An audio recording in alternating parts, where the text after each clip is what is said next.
Good evening. I'd like to call the September 1st, 2010 Scarborough Town Council meeting to order and ask you to stand and salute the flag with me. I pledge allegiance to the flag of the United States of America and to the republic for which it stands, one nation, under God, indivisible, with liberty and justice for all. Roll call. Councilor Alquist. Here. Councilor Holbrook. Present.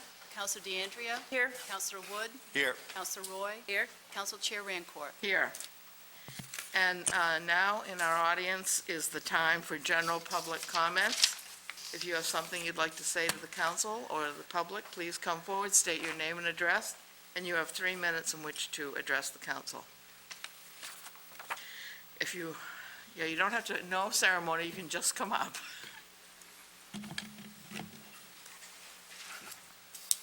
Hello, Hi. I'm Judy Shirk. I live at 6th Avenue 3. I followed the work of the Charter Commission and listened to your discussion on the recall provision and have some comments to make. First, we should have had a recall provision long ago. While I respect people who want to serve our town as elected officials, I also believe it is a privilege to do so, which is granted by the people. It is an honor bestowed on people who must live up to the great responsibilities of the job. I am convinced that had the voters been able to recall council members in recent times, they would have done so if a reasonable process was in place. Instead, people had the only other option available, and that was to not re-elect individuals who broke public trust. That is a democratic process. But in order to do that, there needs to be a field of candidates who offer voters clear choices, and that may not always be the case. So I support a charter process for recall and believe it will be approved by the voters overwhelmingly. I do not, however, believe the language in the current draft is reasonable at all, and if it remains, I think voters would rather not have any recall provision than this proposed one. Why? It's simple. To have your name placed on the ballot takes no great effort. 25 signatures of registered voters and your name appears on the ballot. If it's a year when there is little interest and a candidate runs unopposed, which has happened in recent history, and those 25 signatures guarantee election, that's it, a simple process. But at least in the case of a slate of candidates, the voters have a choice and make a decision, as they did last November. That is democratic. A recall, in my view, is simply the process in reverse. 25 voters support a candidate and have the power to get that person on a ballot so the voters can decide. Then how is it different if 25 voters join an effort to seek removal of a sitting elected official, which again the voters decide? Now, you as sitting councilors may not like the thought that 25 signatures could place you on a recall ballot, but that's a double standard. That number of your fellow citizens are empowered by the charter to give the voters the opportunity to decide on your election. Why shouldn't the same number be able to ask the voters to decide your future? The key is the voters, not the petitioners. Let's compare that simple view of this with your draft. A committee of 25 citizens would have to form just to begin the process of collecting about 2,500 signatures to ask voters to consider removing an elected official. Third, then at least 25% of registered voters would have to turn out for the recall vote to be valid. What if it's a special election? There is simply no way that standard could be met. One council member stated that we should have the same threshold that we require to turn over an ordinance. Your 3 minutes is up. Okay, Thank you. Anyone else? Madam Chair, Yes. I'd move for a suspension of the rules to hear the rest of what Citizen Shirk has to say. Okay, without objection? Yes, and there is a public hearing. Ms. Perino was going to continue the same statement. There's a public hearing as well. Okay, that's fine. Yep. And we also have the public hearing, so Yeah. Okay. you have plenty of opportunities tonight. Thank you. Sorry about that noise, too. I don't know what that was. It but was this mic. And Oh. I Councilor Roy fixed it. just touched it. Okay, Judy, good. Miss Fix-It. This is to finish up on Judy. Sue Perino, Durford Lane. One council member stated that we should have the same threshold that we require to turn over an ordinance. How often do the other voters overturn councilor ordinances? Not in recent memory, but I would ask you to find out. Perhaps your threshold is a bit too high for that as well. It is argued that perhaps the turnout for a recall vote should be as high as 40%. If that standard is adopted, you might as well not bother with a recall issue at all, because in today's world, it would be impossible, and I think you know that. I will say I do agree with the argument that any elected official should have ample opportunity to defend their actions in public forum and speak 3 minutes for every citizen who speaks for that matter. That is democratic as well. Since the voters are the key to all of it, why don't you do this? Put forth 2 recall standards. Adopt the 25-person committee, 2,500 signatures, 20-day collection time, and 40% turnout model you are debating. Then also place on the ballot an alternative. Give the voters a chance to decide which standard they want. I would propose 25 signatures for a recall ballot item, provided the vote is held during a regular election, not a special election. If citizens feel so aggrieved they want a special election for a recall vote, then set that standard higher. Elections are expensive, and voters understand that. A reasonable number of 500 signatures could call a special election. Eliminate the 20-day deadline for collection. There is no reason to limit the effort of petitioners to collect signatures. In fact, those who do petition for recall may only need 25 or 500, but may choose to collect 3,000 to make a point. Why not? And keep the turnout standard reasonable for a special election and general election. 10% turnout is reasonable. The voters then have a clear voice. Do they want a reasonable standard or a high standard? A fair one or an unrealistic one? That is democratic. And while you're thinking about the right of the voters to decide the question, consider 2 options for overturning an ordinance as well, and a council order. Yes, we have representative government, but as you have seen time and time again, the voters are not always feeling well represented by some elected officials. They may not like their voting pattern. They may feel not listened to. They may commit crimes, or they may have a pattern of not fulfilling their terms only to return later. It does not matter, because the voters are what matters. Finally, there are several other items you should include in the charter proposal to the voters. I mentioned overturning a council order. Some others include provisions for recalling a town manager, a requirement agenda be posted online 2 weeks in advance, since they are often posted days before. Also, the ability for voters to securely sign petitions and vote electronically when the statutes allow for that, as they certainly will. Language which requires the town law firm be changed at least every 5 years should be included, and a requirement that all documents, including emails related to town business, which are not of confidential nature, be posted online and archived, including videos of meetings which now disappear from the website after a while.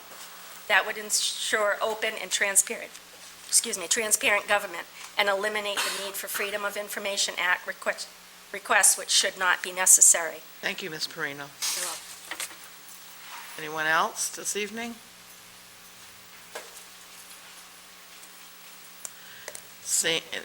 Going, we're all done.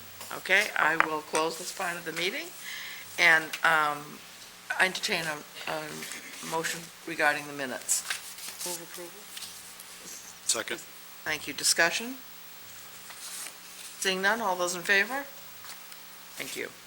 Adjustments to the agenda? I don't believe we have any tonight, and there are no warrants to be signed.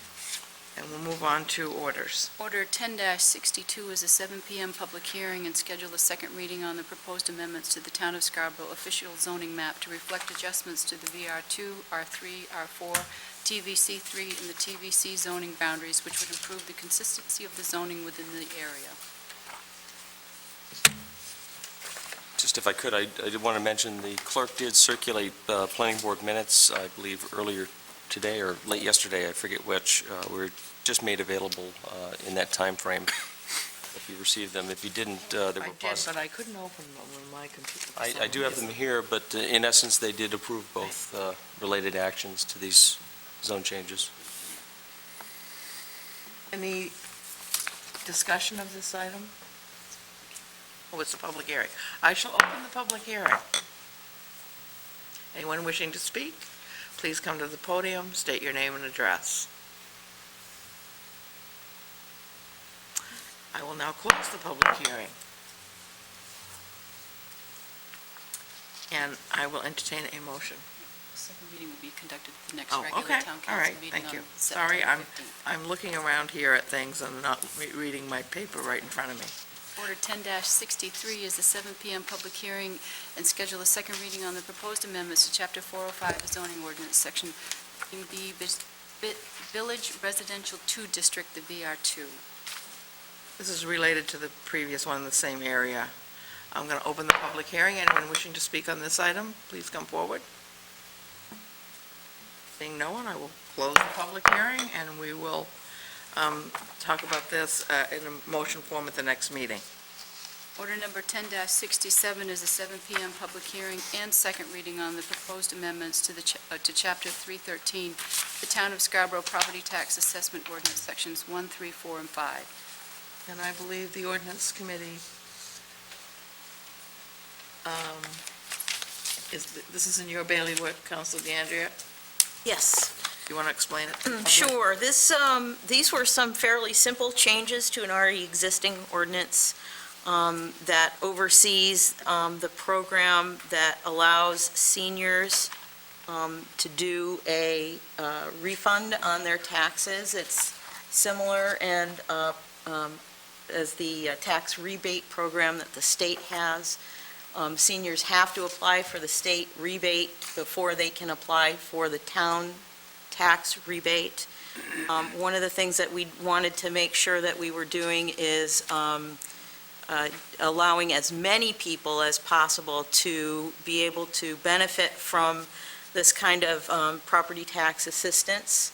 So the original age was 65 years old. We dropped that to 62 years. To cast a bit of a wider net. And then the other two, again, small bits of this were date changes, and the first one was to allow a greater length of time in which to submit a request for property tax assistance, and that changed from September the 15th to October 15th, so they get, folks get an additional month. And then the last date change also pushes out the tax assessor's requirement to report to the town council from October, pushes it out 2 months from October to December. Could I have a motion on this item, please? Move approval? Oh, sorry, I'm sorry. It is a public hearing. Public hearing first and then motion. First, the public hearing. The public hearing first. Oh, okay. Okay, I'm going to open the public hearing on this matter. Anyone wishing to speak on this? Seeing no one, I will close the public hearing, and now I will entertain a motion. We'll try it one more time. Right. Move approval order number 1067. Second. Discussion. Ronnie? Well, I think these are more than minor adjustments. I think these are big leaps when we go from 65 down to 62, and that's all good. And I appreciate the people coming forward and the people who are involved in this to move this forward. Certainly, when we originally proposed this, you know, the council was a little leery about this program, that it might be too well received and it might cost us a lot of money. But the fact of the matter is, that's exactly what we wanted and what we want today. We want everybody possible to be involved and take part in this program. This is truly it's a wonderful thing that we can do as a council, and I hope all the council will support this. Council Roy? Yeah, just a little further clarification, too, that they must apply for the state and they must be qualified for the state tax rebate in order to participate in this. And the other thing is, you know, we looked at that age of 65, and one of the thoughts was that some people have to retire early at 62 because of health reasons, and certainly if they've got major health reasons, they've got major health bills, which makes paying taxes a little bit more difficult. So, and I think the other thing, with the budget this year, we did increase the amount in that fund to $140,000. It was at $125 last year. So hopefully this will be helpful to our residents that are 62 or older. and are having a difficult time, so. Council Wood. Thank you. I think it's important also to emphasize that although the age is being reduced from 65 to 62, and then therefore more folks are eligible, the amount of monies that the town would be committed to fund this program stays the same. It's just that each individual beneficiary might enjoy a little bit less, depending on the amount of folks that participate in the program. Council Roy. Yeah, just one other thing, coming before the council in September, we hope, there was a bill passed, an act passed in the legislature in May on tax deferral, property tax deferral, and we're looking for the model ordinance. We'll check with MMA on that, so that will be another opportunity for folks to, have their taxes deferred, particularly if they're having hardships in paying their taxes. So all things together, I think it'll be very helpful for those folks. Thank you, and I just wanted to clarify a couple of points. One is, for those of you who are newly eligible for this because you're 62, you have to have applied, the state program requires you to be applying on your last year's taxes. So just because you're 62, if you didn't apply for last year's taxes, you would not be eligible for this until next year. And secondly, I think we've had only 1 year of experience. I can't remember, Ron, if we've had this for 3 years now or 4. Should be our fourth. I think so. And we only had 1 year where we didn't have quite enough money, and we had to reduce the payments. Right.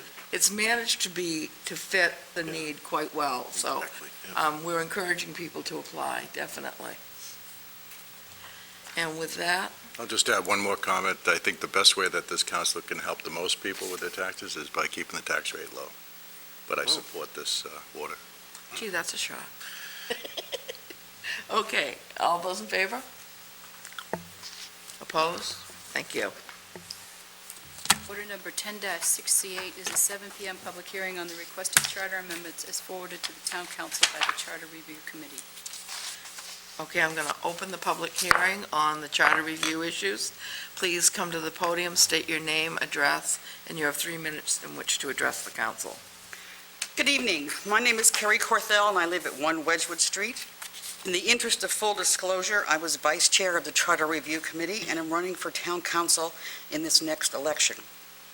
I'm speaking at this public hearing tonight as the vice chair of the Charter Review Committee. There are a few things I wanted to make clear to the council and to the public regarding the committee's proposed changes to the charter. First, while the committee did receive letters from the public asking for a recall provision to be added to the charter, the inclusion of the recall provision, from my perspective, was required because the election and removal of town officials was the only major area in which the charter provisions were not complete.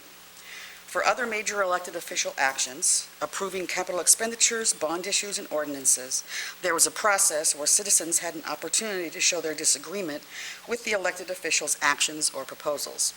The current charter did not have a process for the public to remove an elected official.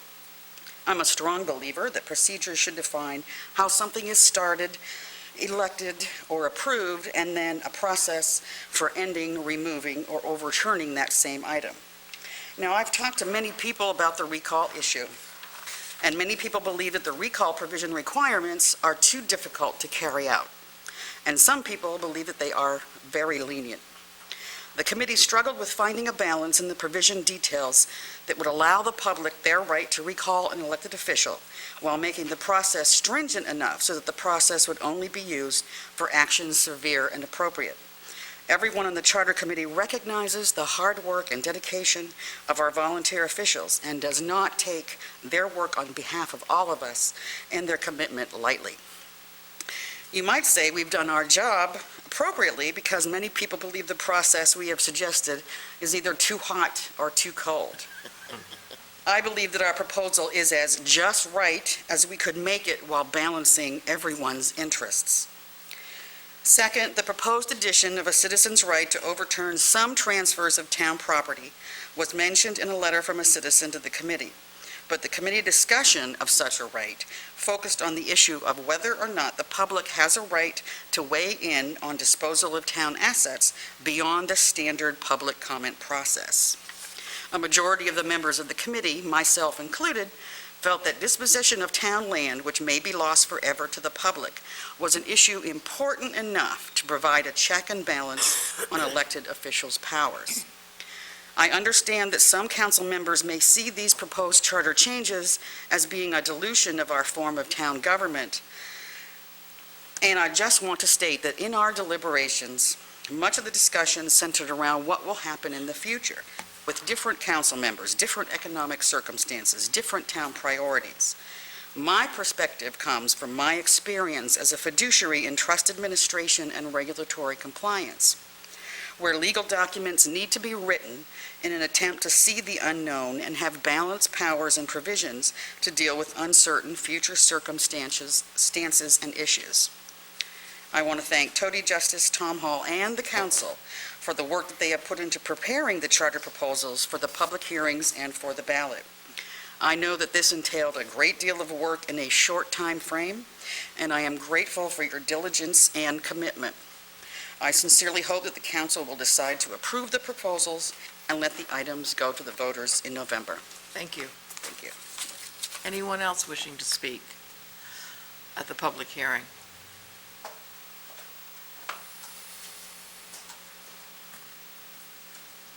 Finish up my statement. Okay.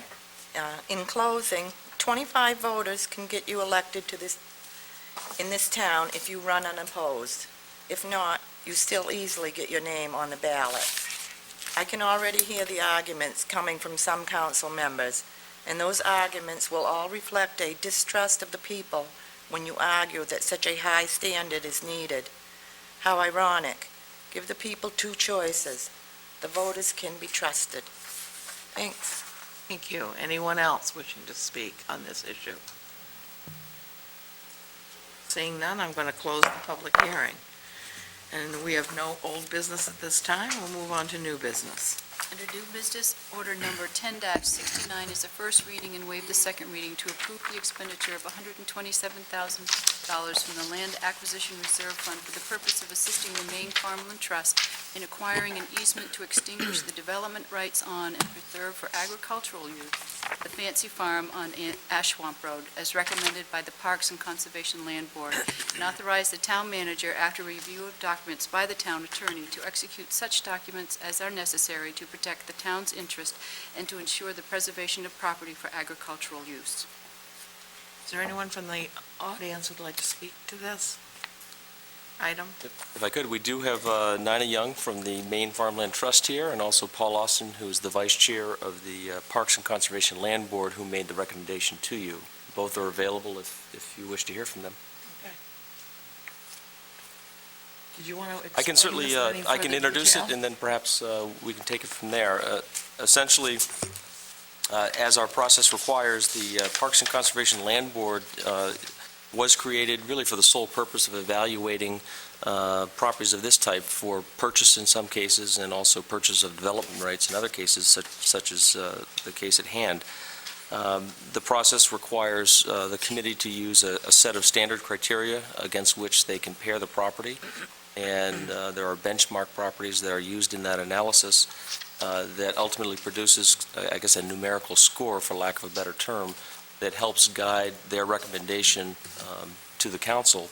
And I'm pleased to report, and their recommendation is included for your review as well, that they've put this property through that process and have come with a positive recommendation. The request is to use a portion of the voter-approved land bond funds to acquire the development rights on the so-called Fancy Farm off Ash Swamp Road. It's approximately 13.1 acres. As I understand the process, should this go through, there would actually be a conservation easement, sometimes called an agricultural easement, that applies to the entire parcel. That would limit the use and essentially purchases the development rights of the parcel. It's the expectation, and I think the Maine Farmland Trust would endeavor to then sell the property to another farmer. And so we win several times over. The land is kept open, it's kept in agricultural production, and the Fancy family is able to see some benefits from that asset. And in a nutshell, that's the proposal. I'm sure they can go into much more detail if you have detailed questions. Well, why don't we do a motion, and then if there are questions, we can ask them. Could I entertain a motion?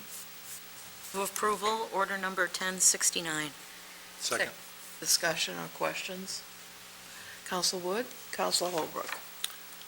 Yeah, I read the package and very illustrative. I appreciate that. I was just kind of curious how the Fancy Farm, I understand that it borders the Sewell Woods area, and you talked about potential trail network, expanding a trail network. I can appreciate the agricultural piece, but I'm just kind of curious as to how the general public, beyond buying what might be grown on at the farm, how they might be able to enjoy in the future the land, especially the opportunity where it now links with a significant, 35-acre parcel. You'd have to come up to the microphone, I'm sorry, to answer any questions. And if that is indeed part of maybe, if not a short-range, a long-range plan. Thank you. Can you hear me? Is that okay? Well, it's really for the TV to pick up. It Oh, doesn't. okay. We can hear you fine. Okay, good. I think, I understand that it's better to have some public access on these projects, and because this does border... Nina, just pull the microphone down, so, there you go, perfect. A little more. Is that better? Yeah, that's good. better. Yeah, Thank Hear you. it now. I understand that with these projects, it's better to have some public access, and that makes sense to me. We don't always have that with farmland pieces, but as this butts a conservation piece that has some trails on it across the road from Fancy Farm, but not on the side where the farm itself is, we talked with Scarborough Land Trust and the idea that there could possibly be a trail along the edge of the woods of Sewell Woods that would look out onto the farm, but would extend back into the woods of the farm as well. So it could be maybe a loop trail that goes back into the woods, so there could be, someone could just have a nice little walk and view wildlife and birds and also see what's going on at the farm. So that would maybe be something that would interest people. If there's an really active farm there, someone might have a farm stand there or be selling CSA shares, or would just, if there are livestock there, they might be able to see the livestock. I think your question about what other value the community might have. I think it's very valuable to communities to have open land that they can look at that's historically been open, that they can drive by, ride their bikes by, even walk by, and see that that's still open land, that it's not fully developed, that it's having an alternative use to housing. Obviously, someone would live at the farm. There's a house and a barn there now, which I think could probably be renovated, and that's how it will be marketed to sell to a new farmer on the land. But as it has historically been a farm, it would be, and the farms are fast disappearing in Scarborough. I think it might be nice to still see that as open land and being used for farmland. Farming can be very pretty sometimes when things are growing. If someone grows sunflowers or apples or blueberries or vegetable crops or whatever, so I think. Yeah, Thank thank you. you. And I would agree certainly with everything you said. I was just kind of interested in something that might be beyond just the pleasure of driving, walking by or riding a bike by, as far as how folks might enjoy the land. Well, if they were able to walk on a trail along there or cross-country ski, that might be very nice. And you never know, also, many farmers who buy farms and work farms that are near urban or suburban areas frequently like to have farm tours. They like to have people come and pick your own fruit or apples or strawberries or whatever, and I think there's a lot of enjoyment there. Frequently, they like to have school children come so they can show them about how it works. How do you decide what you're going to grow that the market needs, and how do you price it, and how do you sell it, and how do you choose what to grow, whether to grow it organically or conventionally. So I think education is also a community use that could come into play as well. So those are some of the things that I think of off the top of my head. I'm sure there are others which could be entertained as well, but. Thank you. Thank you, Madam Chair. Counsel Holbrook? I had a couple of questions and also some clarification. My first one being, are you aware of any liens on the property? No, I have not done the title work, though, so there may be liens. Not that I know of. I've talked to the power of attorney and the daughter of the owner, and they don't seem to think there are, but we obviously will check on that. My other question is that Maine Farmland Trust is going to actually own the property. The only No. thing the town is going to own is the easement. No, Maine Farmland Trust won't own the property. We will hold the easement. We suggest to hold the easement. We don't like to own property because we work strictly with farmland all over the state, and we feel very strongly that farmland should be in the hands of the working farmers. So sometimes we will buy a farm, put an easement on it, and resell it to a farmer, but we don't like to hold that property for very long. In this case, we won't be buying the farm. We will be helping the landowner and her children negotiate a sale to a farmer. So Our the farm link program, so we will not hold the farm fee. itself will be privately owned by Yes. somebody? Yes. So, my next question will be, what would prohibit the owner from keeping it private, his portion, outside of the easement? Protected from development. Private in what way? In other words, not along the trail. I think that's what she means. It'll be a part of the easement. It would be a part of the easement that Maine Farmland Trust, in conjunction with either the town or Scarborough Land Trust, would have the option to put a trail on the farm for people's enjoyment. We wouldn't want a trail to go through the middle of the field, obviously, for safety reasons, if there were livestock or whatever, but at the edge of the field, along the woods, and then back into the woods. We've done this before on other farms, and it's a part of the easement, so whoever buys the farm would have that understanding from the beginning, because they would be able to review the entire easement, and it would be explained to them, and they would understand that this is how it would work.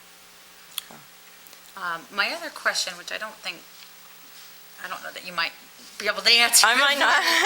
But Soulwood's actually, as you said, the trail system for this is across the street. Right. And there is no parking down there. So what are the plans to, I mean, we're talking, is there any plans in the works to open this up so that I'm sure this is a viable used trail Yeah, I'm sure system? Paul could answer that better, because he's more involved with Paul Austin, and I'm actually vice president of the Land Trust also. Right now, there is a small parking area at Soulwoods. There could be a larger one. All of the trails are actually on the south side of Ash Swamp Road. There is nothing in the small, there's probably 2/3 of the property is below Ash Swamp and 1/3 is above Ash Swamp. The nice thing about this acquisition of the farm and the potential to run some trails along the edge or around the woods or something is that we could increase the trail system and probably almost double the length of the trail by adding the farm to, essentially adding the farm to this smaller piece of Sewell Woods. So we'd be able to extend the trail across the road through the Sewell Woods piece, through the farm and back, which would allow us to make a much larger trail than actually is in that fairly small property. But my one question is the parking issue. Like, I actually was there today, and I had all I could do to fit my Ford Focus in the one spot that's there. Yeah, so- it's a very small thing.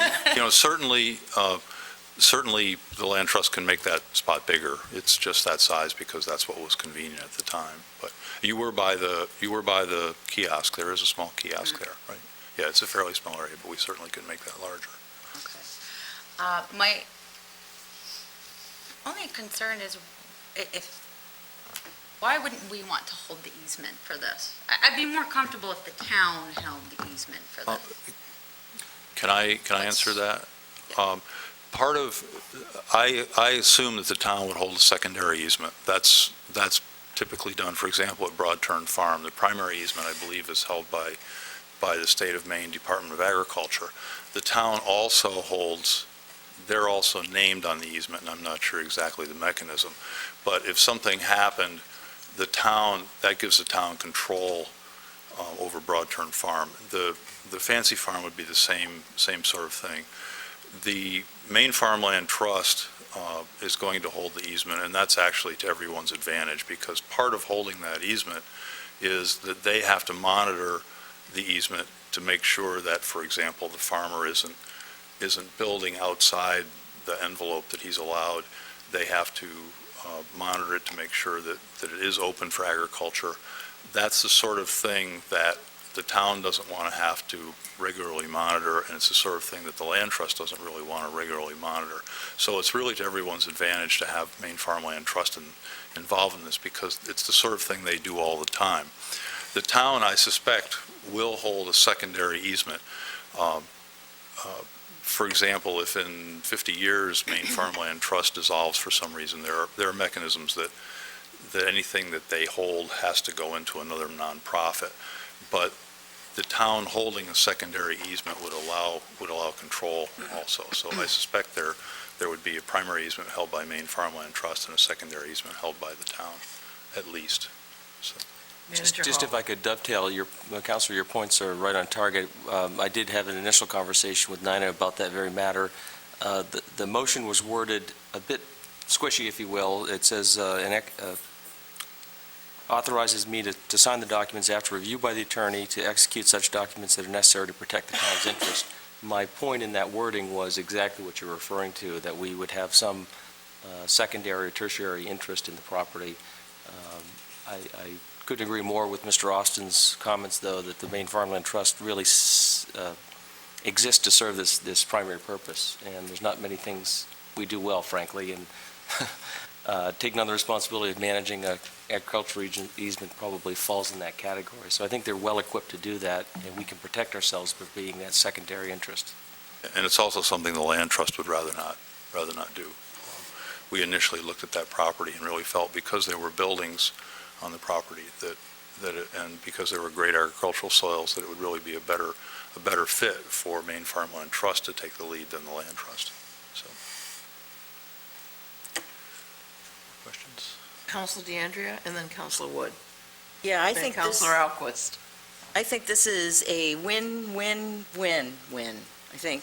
Anyway, the family who's selling the property really benefits from this, because I know that there is a need for some money for those folks.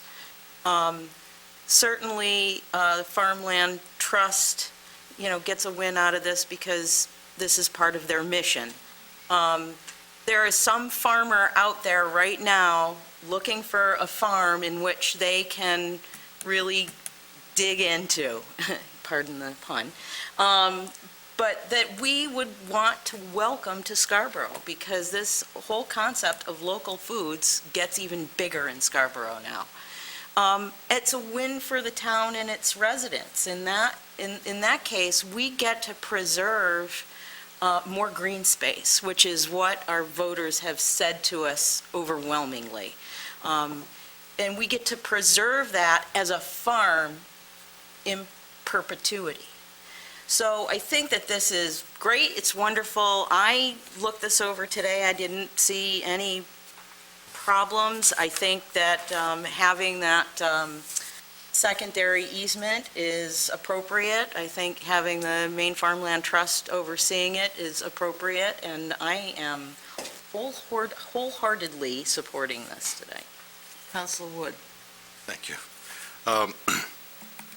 That part, through the chair, Tom, when you talk about protecting the town's interest, and to piggyback on what Mr. Austin and Councilor Holbrook have been talking about, should the unimaginable happen, that at the end of the day, the town does control what happens on that property. I mean, 50 years from now, someone... They're able, essentially you're extinguishing development rights, and you're requiring that the property remain open for agriculture. And the town can, because of that easement, can prevent someone from deciding they want to develop that property. Okay. So that's really the goal. So I certainly embrace and endorse this project, and I appreciate you going through all the hard work and the evaluation that goes into allowing us to be where we are here today. Essentially the easy part. We're just executing what the citizens have told us, not just over the last couple of years, but over, more than a couple of decades. And the town citizenry has continually voted for these kinds of bonds to support this kind of activity. The only piece that I'd like to offer as an amendment to this order is a piece that just talks about the limited public access part. So I might suggest an amendment to the motion that's on the floor.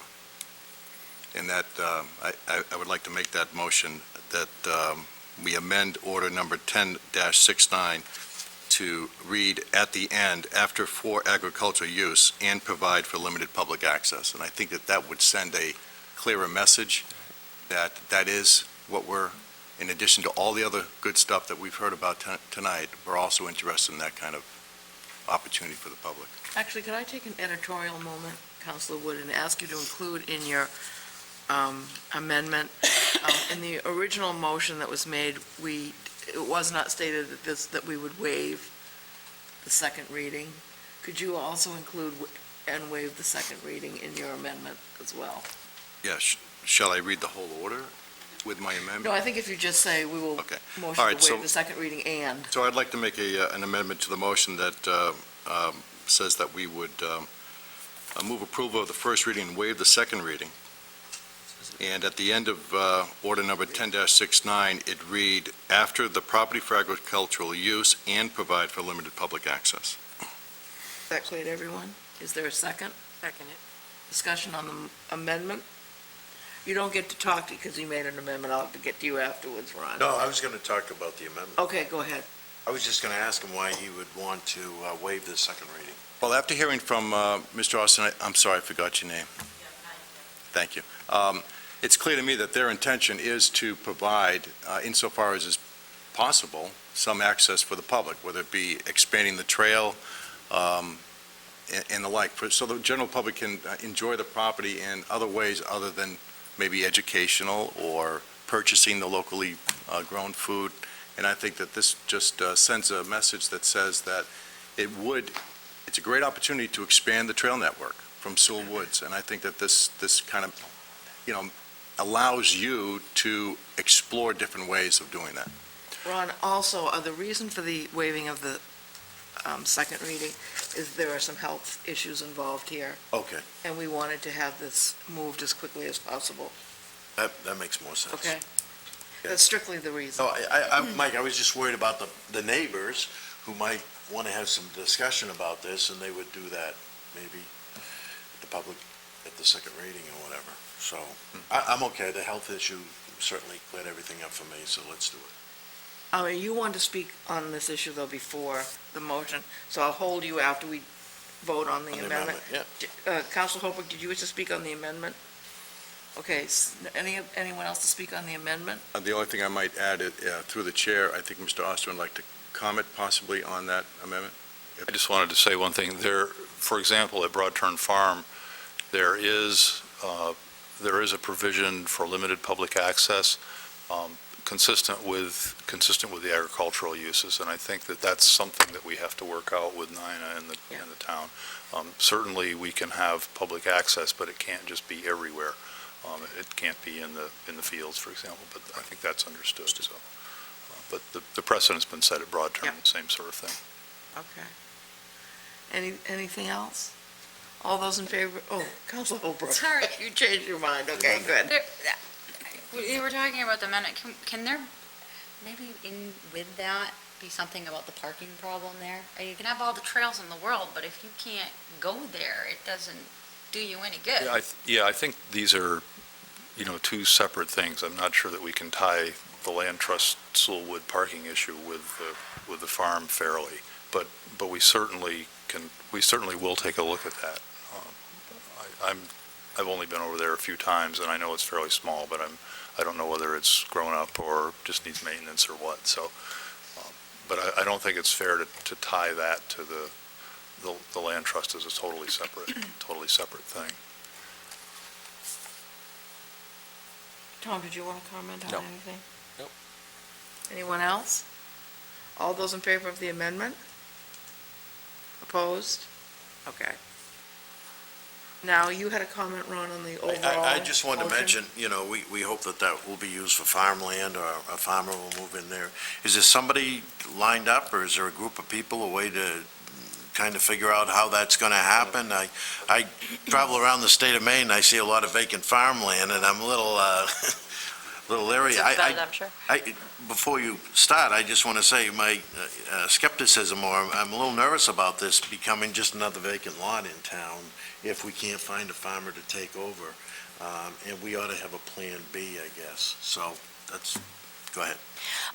I have 3 people right now who have expressed interest in Oh, it. good. And they're farmers. They all have different plans, and it wouldn't be fair to sort of bring them up yet. But we have a program at Maine Farmland Trust called Farm Link, which is a database matching system, matching people who have a piece of land for sale or lease to qualified farmers who are qualified both from their experience and financially to buy or lease farms. So that would be the first avenue beyond the 3 people who are interested in it. I think that by selling the development rights and therefore reducing the price of the farm substantially, it would be now affordable to a farmer, even a young farmer, who could actually get started there and make a go of it, pay a mortgage. And so you increase the possibility that it won't just be divided up into, well, obviously it won't be divided up into building lots, but you increase the possibility that it could actually be bought by a farmer and be farmed substantially by doing this, which is a wonderful thing, and that's why I would be very pleased if you can do that. So through our Farm Link program, I hope I can find someone. We will start marketing it right away once we do a budget to determine what that price would be. We need to add a small fee to it for stewardship, for monitoring. That's the standard way of protecting, when you protect a piece of land with an easement, so that you do have a pool of funds for monitoring. Because speaking to the monitoring issue, just briefly to get away from that, just to make sure that you understand that,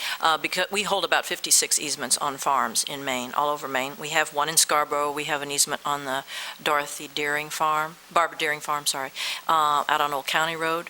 And it's almost 300 acres. So we're down here regularly monitoring with them. We have a good relationship with the Deering family, and we would expect to do that with a new farm owner on Fancy Farm. So the hope is that, the whole idea of this is it's such an interesting piece of land. It's small, yes, but it could support intensive farming because of the new techniques with farming, so I think it'll be very enticing for someone. Scarborough's a great market town. It's close to Portland. It's on a pretty little road with access to conservation land across the road, so I think it will be, I can't say relatively easy just because of the present real estate market, but I think it'll certainly be, I'm very confident that we can find a buyer who will farm that land. Now, it might not be a major commercial farm. It is small, but I think there will be someone who, the 3 people who are interested all have some interest. Some part of their plan is to sell to the public. So I feel very good about the idea that we will be able to find someone. If it is not protected with an easement and then one tries to sell it as a farm, I don't see that it could ever happen because it would just be too expensive. It would be a house lot or more than one house lot. Council Holbrook, you had a question? I just had a question about what happens, let's say, in a year from now, the person, God forbid, didn't make it. And what happens with the property after that? Does it go back to the main farmland to find another farmer? Is it, they sell it for whatever they can get for it, or? First of all, it can only be sold as farmland, or at the value of farmland, because whoever the next buyer is, that easement is still in place, and therefore they can't develop it, they can't divide it into house lots or whatever. The hope would be that if someone decides they can't make it, that they would give Maine Farmland Trust the opportunity to try to sell it to another farmer.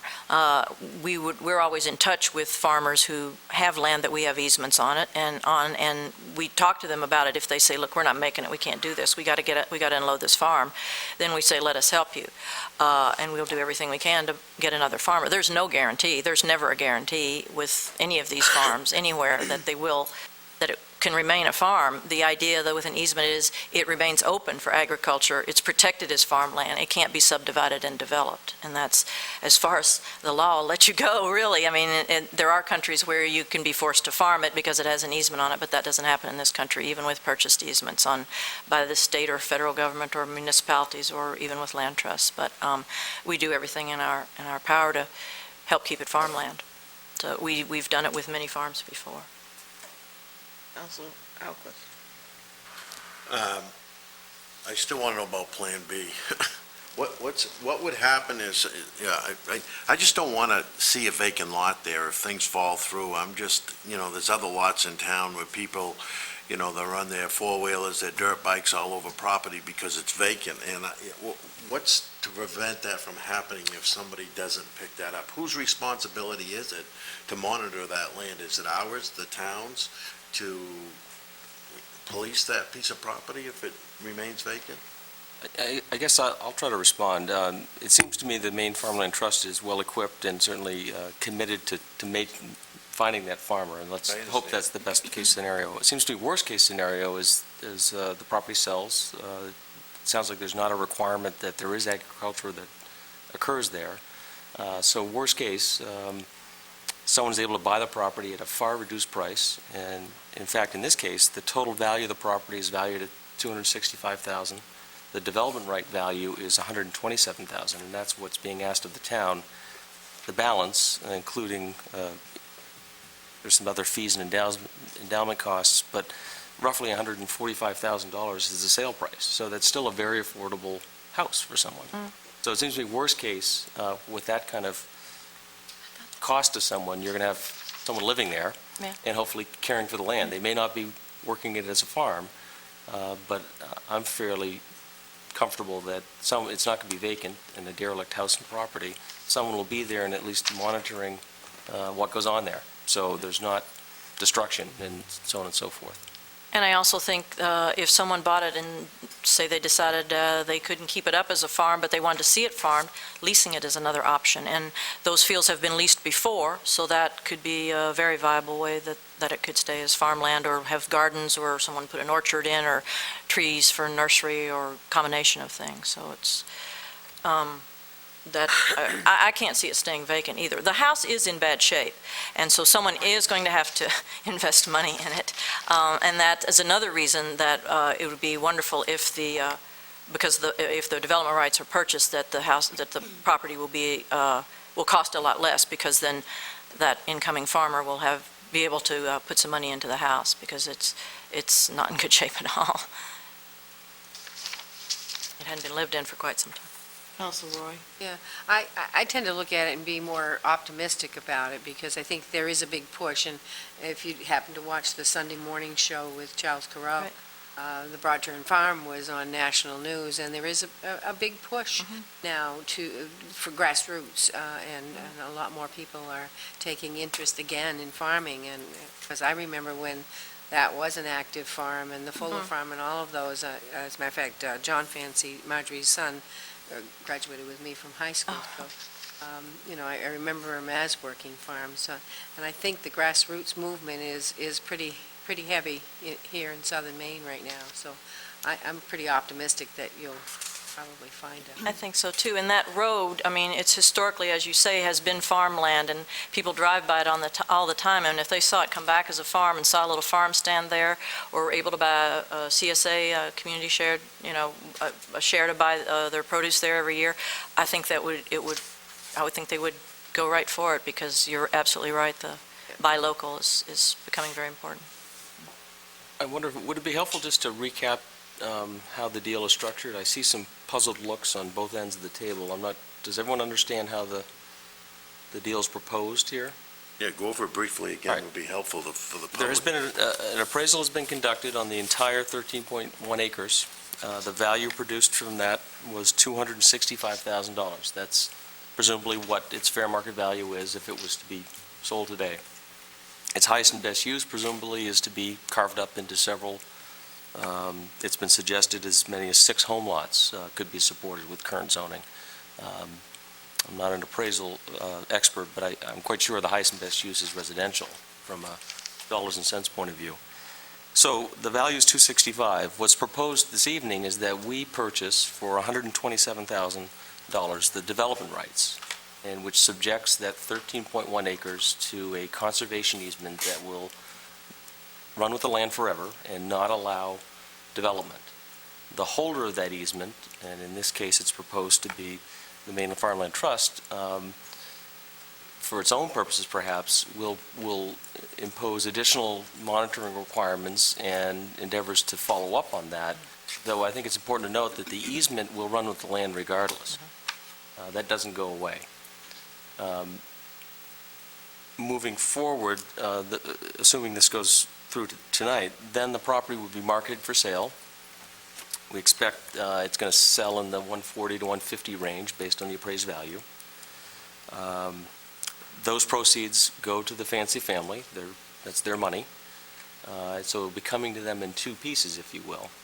And it may be a year that separates these two pieces of the transaction. We hope it's not. And as I've heard tonight, the town would be a secondary easement holder, if you will, so we can stand in the shoes. But I'm fairly comfortable knowing that the easement runs with the land in perpetuity. It's really, but for these monitoring activities that are important for agricultural reasons, I suppose. But again, the worst case is that we have 13.1 acres of relatively open space forever. Is that helpful? Could I add one thing about the monitoring? Sure.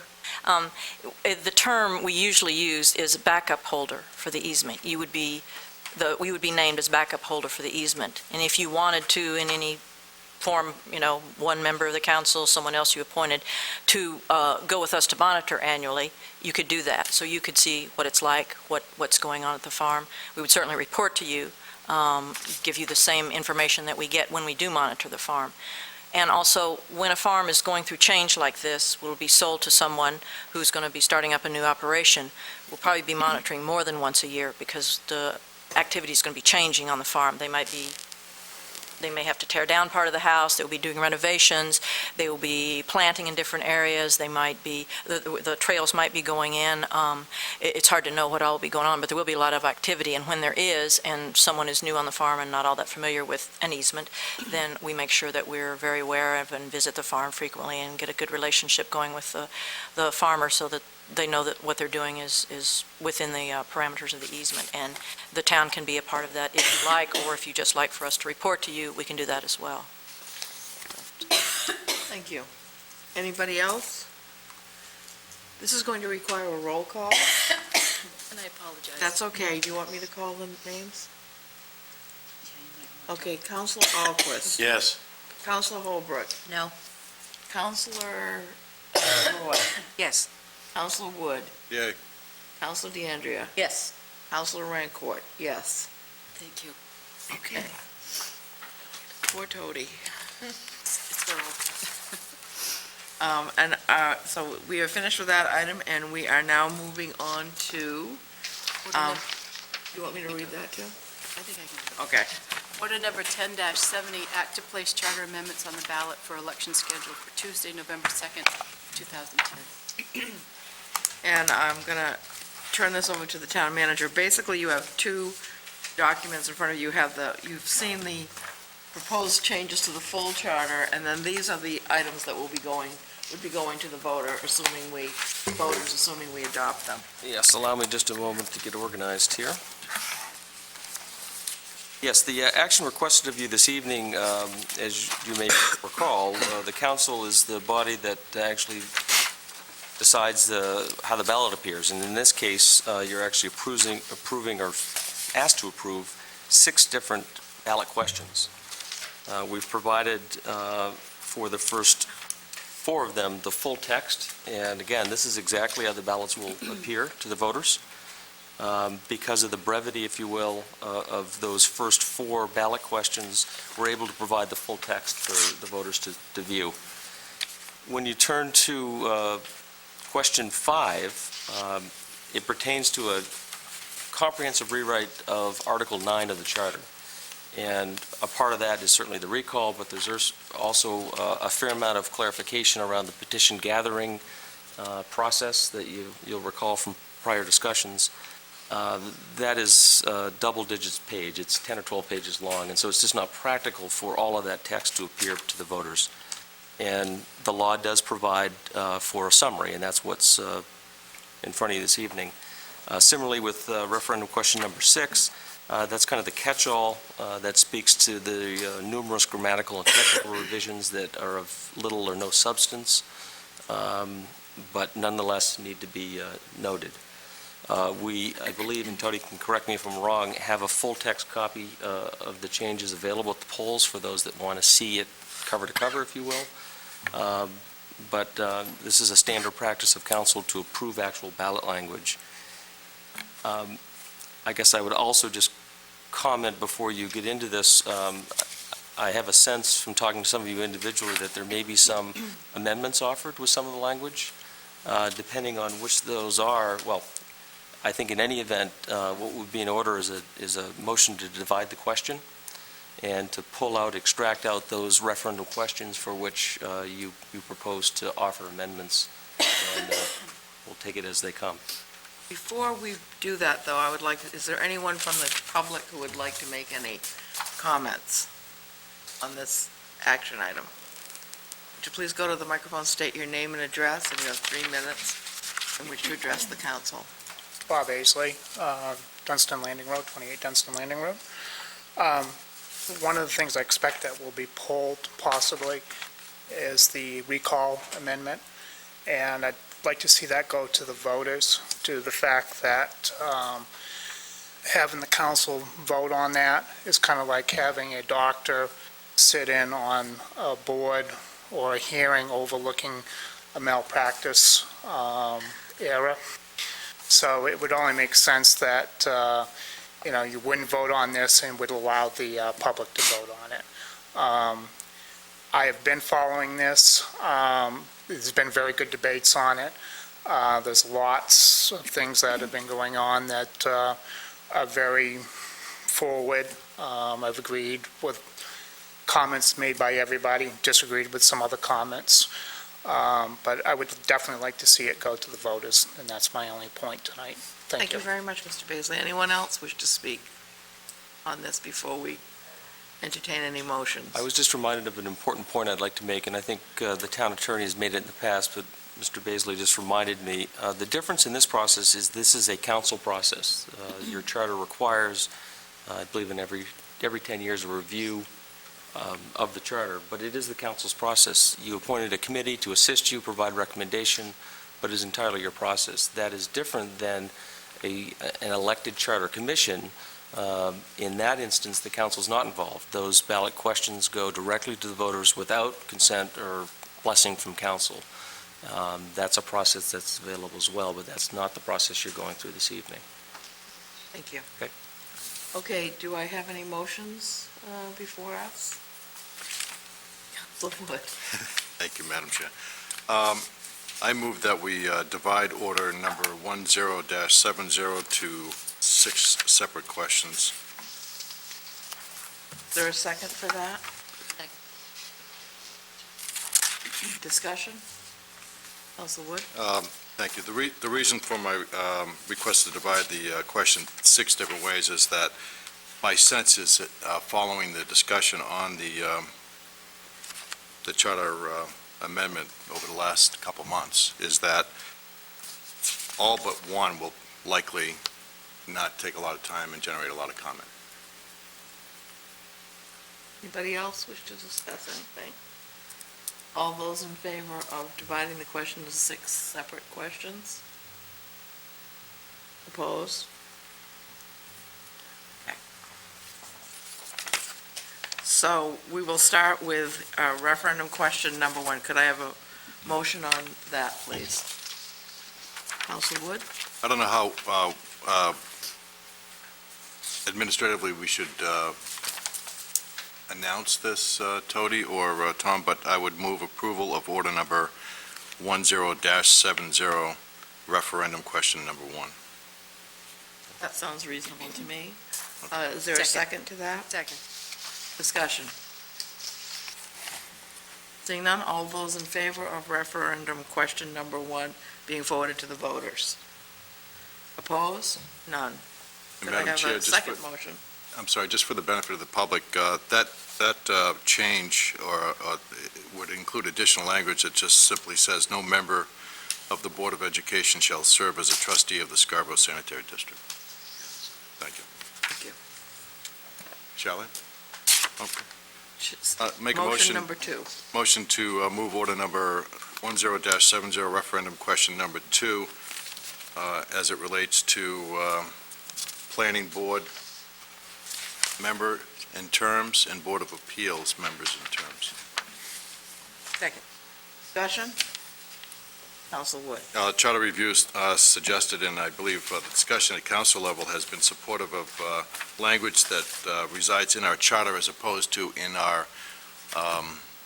individual committee and board manuals, if you will, that speaks to how many members would be on the planning board, how many alternate members, and it also the same language as it relates to zoning board of appeals. And that is 5 regular members and 2 alternate members. Council Roy? Yeah, and one of the other points that was brought up, certainly, it's difficult to get folks to participate on these various boards, and by, looking at 5 voting members and 2 alternates, and better chance of having a full board and a quorum for all of their meetings. Thank you. Anybody else? All those in favor of referendum question number 2 being voted to the voters? Opposed? Thank you. Mike, I think you're in unless Okay, you get sure. tired and want to pass it off to somebody else. I'd like to offer a motion to approve order number 10-70, referendum question number 3, which places in our charter a language that, in effect, does create a long-range planning committee, and the long-range planning committee would consist of 5 regular members and 2 alternates. Is there a second? Second. Discussion? Council Wood? This is a forward-thinking idea. The town is, I think, in many ways, not because of my involvement in any way, shape, or form, but has been blessed by many citizens who have given up untold amount of time and effort towards the creation of the comprehensive plan and then its implementation. And what this essentially will do is not so much relate to the every 10-year requirement to create a new comp plan, but the even harder and lengthier process of actually implementing it. And that task would likely fall to the Long-Range Planning Committee, and where the committee now commonly known as CPIC would cease to exist. Council Roy? And just a point of history, the Long Range Planning Committee existed for many years, a number of years ago, but it was not listed in formality in any of our documents, and so I think it's really important that we do include it in the charter so that they are that permanent committee that looks to the growth and development of the town over time. Council Wood? Just real quick, because I think this is just to clarify if anyone's wondering, unlike Planning Board and Zoning Board of Appeal members and boards, this is an advisory committee that simply to continue the same kind of work that CPIC is doing now and then make their recommendations to the council and Planning Board for suggested approval. Anyone else? All those in favor of forwarding the referendum question number 3 to the voters for approval? Opposed? None. Make a motion to approve order number 10-70, referendum question number 4, which speaks about petition to overrule of action by town council and adds an opportunity for the citizens to petition town-owned real property that had been acquired if the value of the property listed. Authorize, I'm sorry. Actually, it's a sell to convey. Yes, the conveyance of town-owned property if the value exceeds $400,000. Second, is there a second? Is there a second? So send this to the voters? Yes. Discussion. Motion to amend? You certainly may. I'd like to reduce the number of 400,000 down to $100,000. Is there a second to that amendment? I'll second. Discussion. Councilor Holbrook. I'm requesting this evening for several reasons. The first being that this is, as always, this is a petition to overrule an action. So this isn't that we can't move forward with this, but have the opportunity for the citizens in town to petition for an overrule. My concern is not that I would think that this would happen in this council, but oftentimes property that we have in town is bonded or come across in a means of donation in good faith, and it could potentially be broken down into smaller pieces and not meet this $400,000 threshold. So my purpose of this is to try to balance that a little bit. Anyone else? Council Roy? I would not vote in favor of lowering it.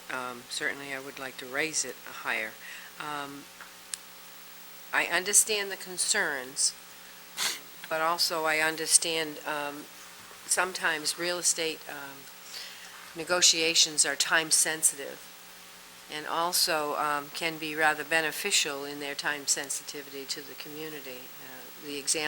One example being the parcel of land that we had acquired for the potential for the new public safety and fire building, which is down across from the Orion Center. Bought it for a sum of $600 and some odd thousand, and because of some opposition, was able to negotiate with Maine Veterans Home and sold it for 1.6 or $1.8 million, but it was a time-sensitive issue. And had we had to wait for a referendum, we might have not been able to realize that gain for the community. So I think there's some time sensitivity that I'm very concerned about when you send these things out to the public, particularly as they relate to real estate. Councilor DeAndrea and then Councilor Wood? I support this at $100,000. It was also my intent to make a motion to amend, so thank you, Councilor Holbrook, for doing that. I think that this is important. It certainly keeps it in line with the other parts of this section. And, I mean, this is town property. I think it's important that our citizens have an opportunity to speak to that, and I think keeping that at $100,000 certainly offers that opportunity. Councilor Wood, you were next. Thank you. I can't support the 100,000. I think it's too low. It's not to say that I don't support having this in the charter. It's at first it was a little uncomfortable for me, but like Councilor DeAndrea so eloquently stated, I think it is a good idea to have the citizens have an opportunity to overrule as it relates to town-owned property. $400,000 is a relatively low number when we're speaking of property. The reference about $100,000, we use $100,000 for capital improvements, capital equipment, so, we're talking about a truck or the like. But property tends to be a lot more expensive, certainly. And this, again, is suggested to go into the charter and be there for 10 years, so who knows what that property might look like 10 years from now as far as a value perspective goes. So I think $400,000 is a good number and a comfortable number. And I would tend to kind of lean towards even more, but I'm willing to compromise on this, to see it in the charter, and I think that my sense from the discussions earlier that 400,000 would get support from this council, if not unanimous, the majority, and I think that's more important than arguing over the number. I think it's a good place to start. Anyone else? I'm somewhat caught on this because I think it's very hard to always put a number on some of the various town properties that are owned, and I think of, I am going back in history somewhat and thinking about the Dunstan School restaurant property, for example. We still own at least one other school right now that isn't being used as a school that could possibly come up for sale at some point. I'm not saying it's going to. Please don't think it is, because it's not. But I mean, there are town properties that have perhaps not huge value, but emotional currency with the community. So to have a dollar sign that of a certain amount that would preclude an overrule is somewhat troubling to me. So I'm not sure that 100,000 is the right amount, given the price of lots in Scarborough, but I'm not sure that 400,000 is reasonable for all of the lots that the town owns right now. if citizens had other reasons than just, the value of it. It's a much different, there are many types of value that people put on property. And so that's my concern. So I could support, I think, the 100,000 at this time. I also could support another. I think this needs to be in here. I'm just not sure that 400,000 is realistic with some of the smaller lots in town that the town does own. And with that, if there's no other comment, Councilor Wood. I'll just piggyback a little bit of what you said. I like that term you used, the emotional value. But certainly, though, before we get to the point where we openly, not privately, but openly convey town-owned property, we would have gone through a very public process where very, very passionate discussion and arguments would be made, to speak to those kinds of areas of value that not only individual councils might have a piece of property, but certainly citizens. So I don't think that this certainly does not take away from that component being on the table and discussed fully. So. Anyone else? All those in favor of the amendment? Opposed? The amendment fails as a tie. We're back to the main motion. Discussion? What would you be comfortable with, Carol? Well, I was for the 100,000, so I'm more than happy with that. You got her vote already. So it's the other guys you gotta get, Councilor Holbrook, not me.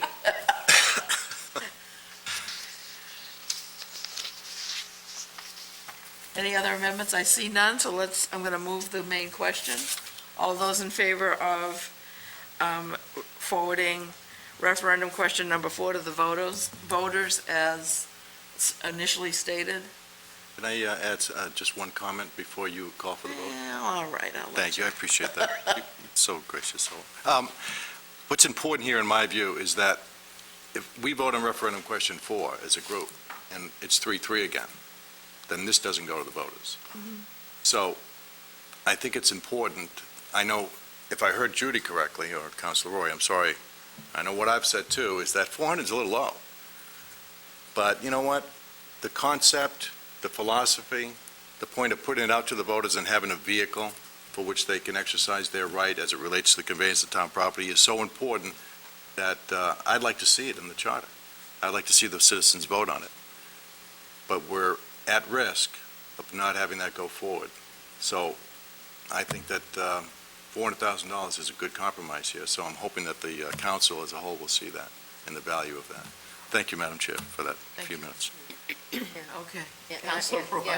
And I think that, that the review committee talked a lot about it. They tossed it back and forth and came up with that number and felt that that's what could go to the public, and I'm comfortable with that going, because I'd like to see the public vote on it.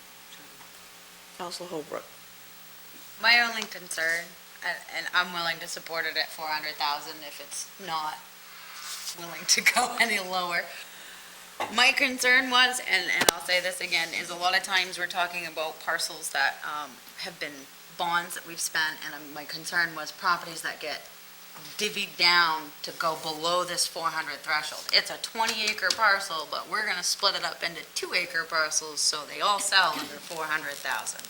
And that was my concern, that they would be hanky-panky with it. So Where did that happen? Yeah. When did that happen? who knows? She's thinking, The what if? Yeah, It's a what if. Yeah. I think, Yeah, I was going to say, then you can use the recall to take care of that problem. yeah. Assuming we get one, right? Okay, anything further? All those in favor? Opposed? Okay. Item 5. Okay, item 5, thank you. I'd move approval of order number 10-70, referred to as referendum question number 5, as it speaks to recall of elected town officials. Just if I could, I think this does more than just elected town officials, though, doesn't it? Is this strictly elected town officials, this one? It's the whole petition process, I think. So it's a more of an overview. I just wanted the public to know that. Oh, okay. There are a number of It is a- items in this. It is a comprehensive rewrite of Article 9, Right. Correct. which includes a new provision entitled recall, and it does clarify and add new language related to the petition gathering and processing process. if you So will. there are a number of categories to this. Okay, then I misspoke. It's in reference to Section 901. Well, There's quite a few the more provisions. whole, Everything the here. section, Section 901. Oh, I'm sorry, the No, it's- 900 series. yes, the 900 series, Article 9, yes. yeah. Is there a second? That, Second. Judy seconded. Okay, now we're open for discussion. Just- Council DeAndrea. Just if I could, I want to alert Okay. you all, because this is so wordy, as I mentioned earlier, in a summary is what will appear in a ballot, there is the full text version that was provided in your packet. You'll see Under the it, public hearing section. you'll see it in its label at the top, detailed language for referendum question 5. So you can see all the additions and deletions being proposed. Right. Thank you. Okay, Council DeAndrea. I'd like to make a motion for amendment. Yes, please, go right ahead. And I'd like to take the 25% of the number of votes cast in the last gubernatorial election and amend that we drop that to 15%. Is there a second for that? Second, discussion. Are we in section 901.5? 7. We are in, May I, 902.1? may I offer maybe a help to clarify? just let me figure out where we are, just to All make right. sure. 903.7, is that what you're referring to, Council DeAndrea? Let me get to it. If you look in this small section here, the handout that was behind everything, you'll find it. Yeah, she's still got the floor though, Mike, so I gotta wait. Oh, there we go. I'm sorry, I was in the other one. Yes, I believe that's the correct one. Okay, that's, Just to clarify, 903.7 is the provision that speaks to the threshold for the number of votes cast to make the recall election valid. 903.7, yes, okay. okay. Wait, well, I thought she was That's talking the- about gathering signatures. Well, there's another section that pertains to that, so it's important that we're clear as to what your right, motion. so Right, the yes. first step is gathering 25 signatures, Yes, that's 903.1. right? So you're not amending that? No. Then the second step is the 25% of the registered voters. Those are more gathered signatures, right? Right. It's 902.1? And then the third part is what I'm talking about, is the number that has to turn out at the election. Okay. Then that is 903.7. I just want to make sure we're all on the same. Okay, all right, I think we are now. Okey dokey. All on the same number. Was there a second? Killing me, huh? Yes, there was, from You're Council wrong. Holbrook. Am I- So discussion, Well, you in this room? That was the 15. Council Wood. Thank you. So, Sorry, I know what she's talking. the amended motion in front of us is not interested in changing the percentage of voters that need to come out and say overturn an ordinance. Only the recall. We want to lower that from That's- 25% to 15%, because we just heard the clarification. 903.7 talks only about the recall, the election as it relates to the recall. So the motion that's on the table right now, the amended motion, is asking you to consider, only as it relates to recall, to take from 25% of the number of votes cast in Scarborough in the last gubernatorial election to 15%. And I will not support Okay, that kind of amendment. I just want to say, Council Wood, you are correct that that's what the amended motion before us right now is about. There may be other amended motions Yes. to go Sure. forward, but that's the one that's before us right now. Yes, You are exactly. correct. And I'm confused as to why, as it relates to recall, we want it lower, and the process be lowered from what we're asking for the citizens to overturn an ordinance. That's Well, completely upside down. Well, as far as I'm concerned. what I was saying is, we don't know if there's going to be an amendment to do that. There may be a We're subsequent talking about the amendment. amended motion that's on the table. Right, And we're having a discussion on it, and I'm making my points as to, I don't understand why you would reverse what I would think would be more common thinking, that you would want any threshold as it relates to recall of an elected official to be higher. I hear you. I'm not misunderstanding you. What I'm saying We don't is- have to have a discussion, Madam Chair, with all due respect. I'm just making No, you gave me the I'm- floor, and I'm giving you my comments. And I'm listening, And I'm and sure what that I'm many saying oth- is, I'm I sure hear many what other you're councils- saying. I'm sure many other councils will have comments, too. Correct.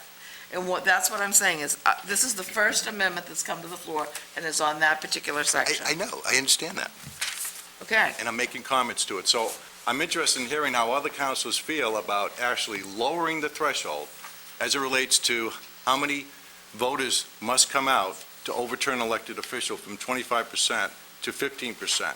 But keep that, and what Madam Chair is referring to is actually, maybe we'll hear a similar motion in the near future tonight that also suggests we lower, say, the requirement to overturn a zoning ordinance from 25% to what, 5%? Perhaps, I don't know. I don't know. I'll be curious, because then, You were being argumentative and disrespectful. I am not at all. I am Yes, not. you are. Okay, we need to not get into personality. Mike, we understand your position. Okay, we're going to move on. Anyone else wish to speak on this? I believe, Councilor DeAndrea, you had your hand up. I guess all I was going to say is, I'd happily amend to reduce the ordinance amount also down to, 15% as well. I don't know if we can move those two things together, so I thought I'd at least start in one spot. Okay, anybody else wish to discuss this?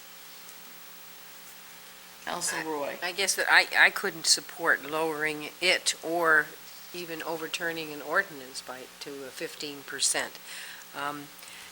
I think what it tends for me to do is to negate the purpose of a town council manager form of government. I am not opposed to recall if somebody's done something egregious. And I really liked Mrs. Shirk's suggestion that we give the voters two options. But I certainly could not support lowering it. It puts, the populace is almost 20,000 people now, and it's very difficult. This is what, the number of people that are here tonight is representing 20,000 people tonight, and maybe there are a lot watching on TV. It's very difficult to revert back to town meeting form of government, and I think when we lower those numbers that much, that's what we're doing, for me.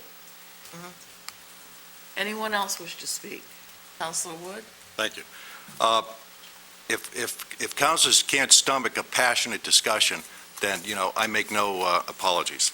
I'm not being disruptive. When I have the floor, unless I'm breaking some rule, then go ahead and spell out the rule in the section, and I'll pay attention that way. But continually being interrupted to trying to make my point, I just don't understand why a council would begin at this section, at the recall section, and lower it. So, no, I can't support that. It's upside down thinking in my view, and that's not disrespectful. We were elected by the citizens to have 7, many ways, individual thinking, thoughts, and they want to hear what's on my mind, and I'm going to tell them. Absolutely. Okay, so No argument I from can't me. support this. Okay, Councilor DeAndrea? Thank you. Anybody down at this end of the table, raise your hand if you want to talk. Well, I think I probably should take an opportunity to explain why I wanted to see a reduction in that. And part of this was certainly from the discussions that we have been having over the past couple of workshops relating to the recall and the ordinance recall, or the council recall and the ordinance recall. So that 25%, I think, represents a number that's nearly impossible to reach. And some folks have heard me say that I have worked on large campaigns where I have had to go out and the campaign had to collect 50 or 60,000 signatures. It's no easy task. It's pretty easy for us to walk out and get 25 signatures and get on the ballot.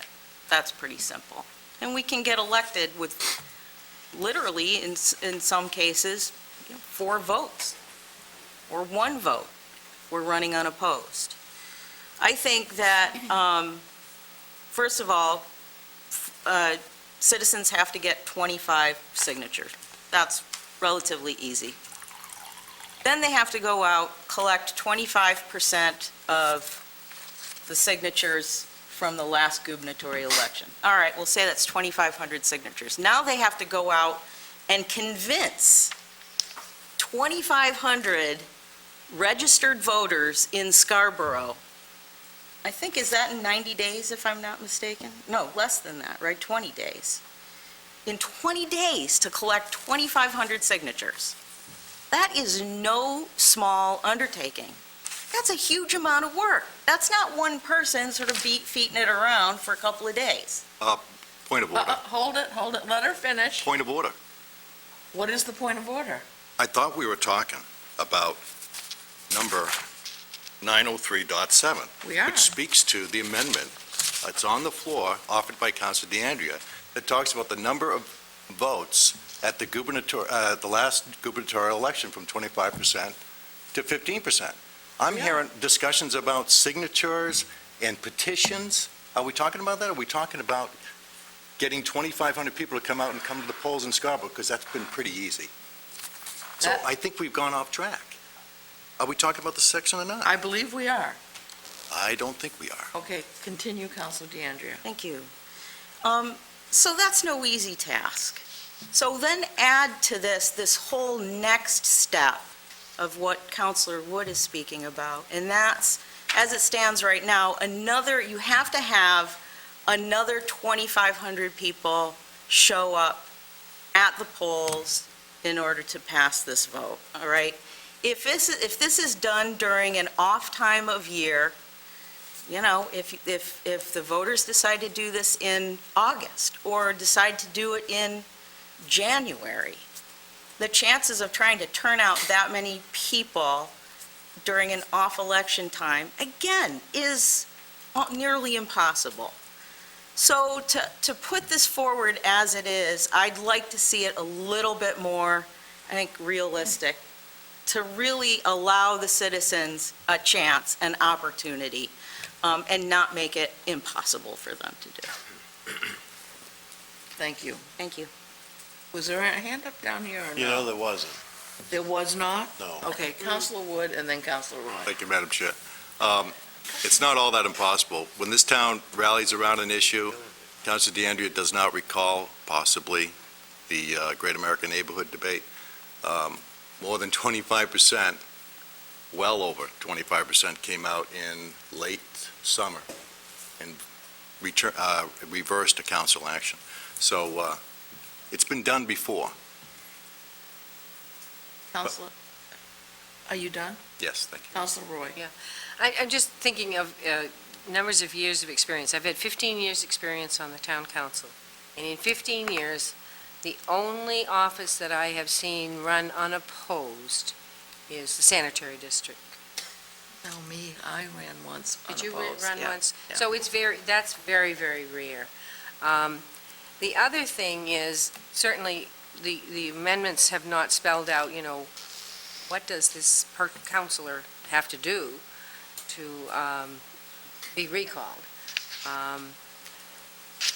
Certainly, it would have to be something egregious, and I would think at that point, there would be enough folks that would be very upset about the counselor's actions, and you'd get the signatures, and I think you'd get the people out to vote.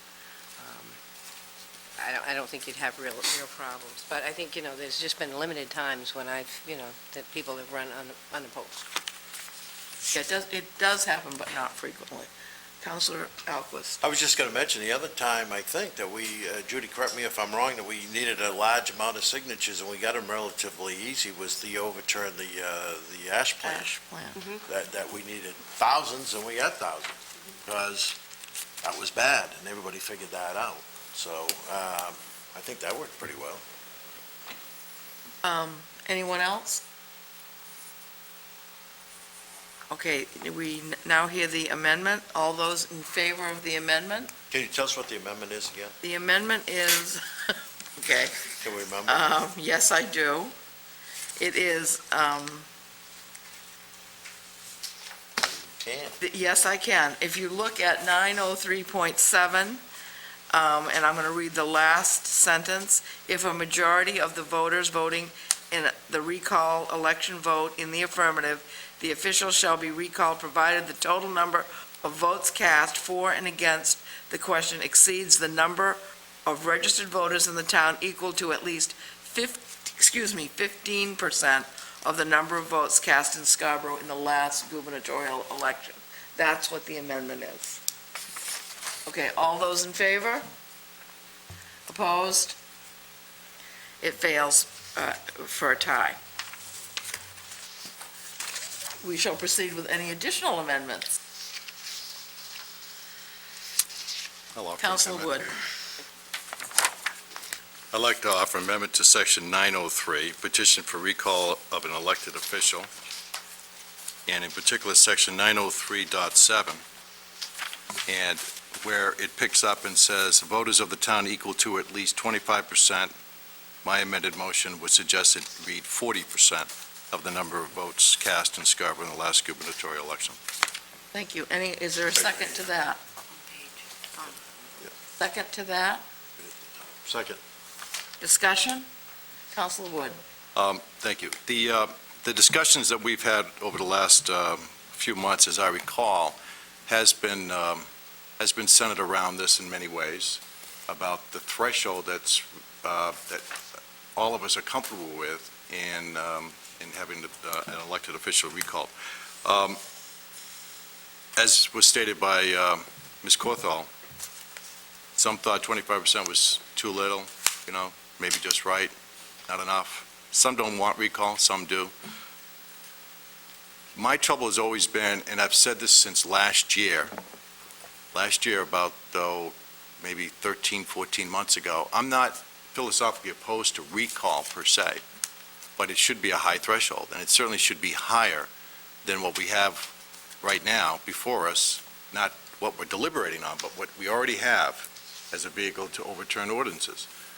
And 25% is too low, because I believe recalling an elected official is a very serious and effort or activity that should require a very high threshold. And I believe that any elected official that would be subjected to recall would have done something so egregious, certainly not have a difference of opinion with 40, 50 citizens, but do something so certainly egregious that getting that many people to come to the polls and vote.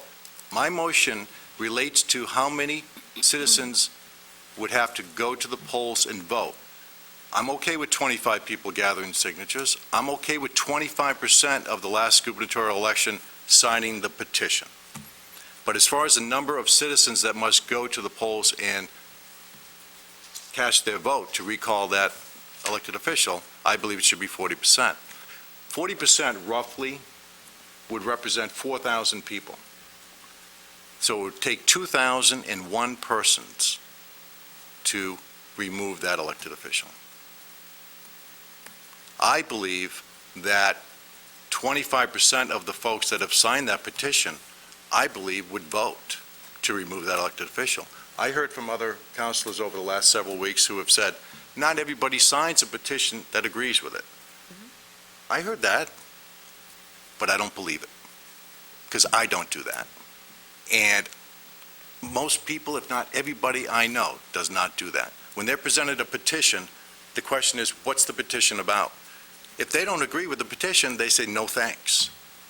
So if the threshold of 25% of the last gubernatorial election signs a petition that says, throw the bum out, I think by putting their name down and signing it, they're agreeing with that. So you have 2,500 people that are going to go to the polls. And you've got your 499 more people than you need to throw the bum out, if 40% is adopted. So that's the thinking behind my amended motion, and I appreciate the council's consideration. Counselor Roy, and then, did you have your hand up, Counselor DeAndrea? I did. Did anyone on this side have their hand up? Okay, thank you. I would tend to agree with increasing the amount for many of the reasons that Mike pointed out. And again, it goes back to, why is the recall even being considered? And I believe in Mrs. Shirk's comments at the beginning, comments were made that they might not like the counselor's decision, or they felt that they were not listened to, or that they may have committed a crime. I would venture to guess that there have been 2001 people who have not liked some of the decisions I've made. I certainly do always listen. I keep a notebook of comments of anybody who speaks, so I wouldn't be, nobody would want to throw this bum out for not listening. And I just think it does have to be a higher threshold, and certainly if a counselor does something egregious, I think they have to commit a crime or do something really severe.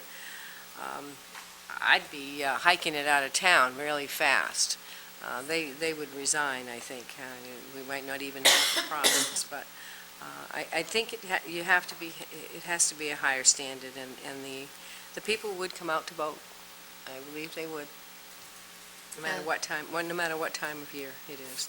And with our absentee ballot process that we have, people have the opportunity to vote long before that election day, and so you do get more votes, as we experienced this year with early ballots. Thank you. Counselor DeAndrea? Thank you.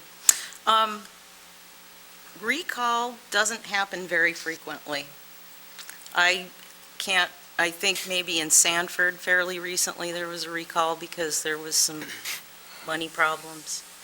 I don't believe citizens take recall lightly. I think they know when their elected officials have done something terribly wrong.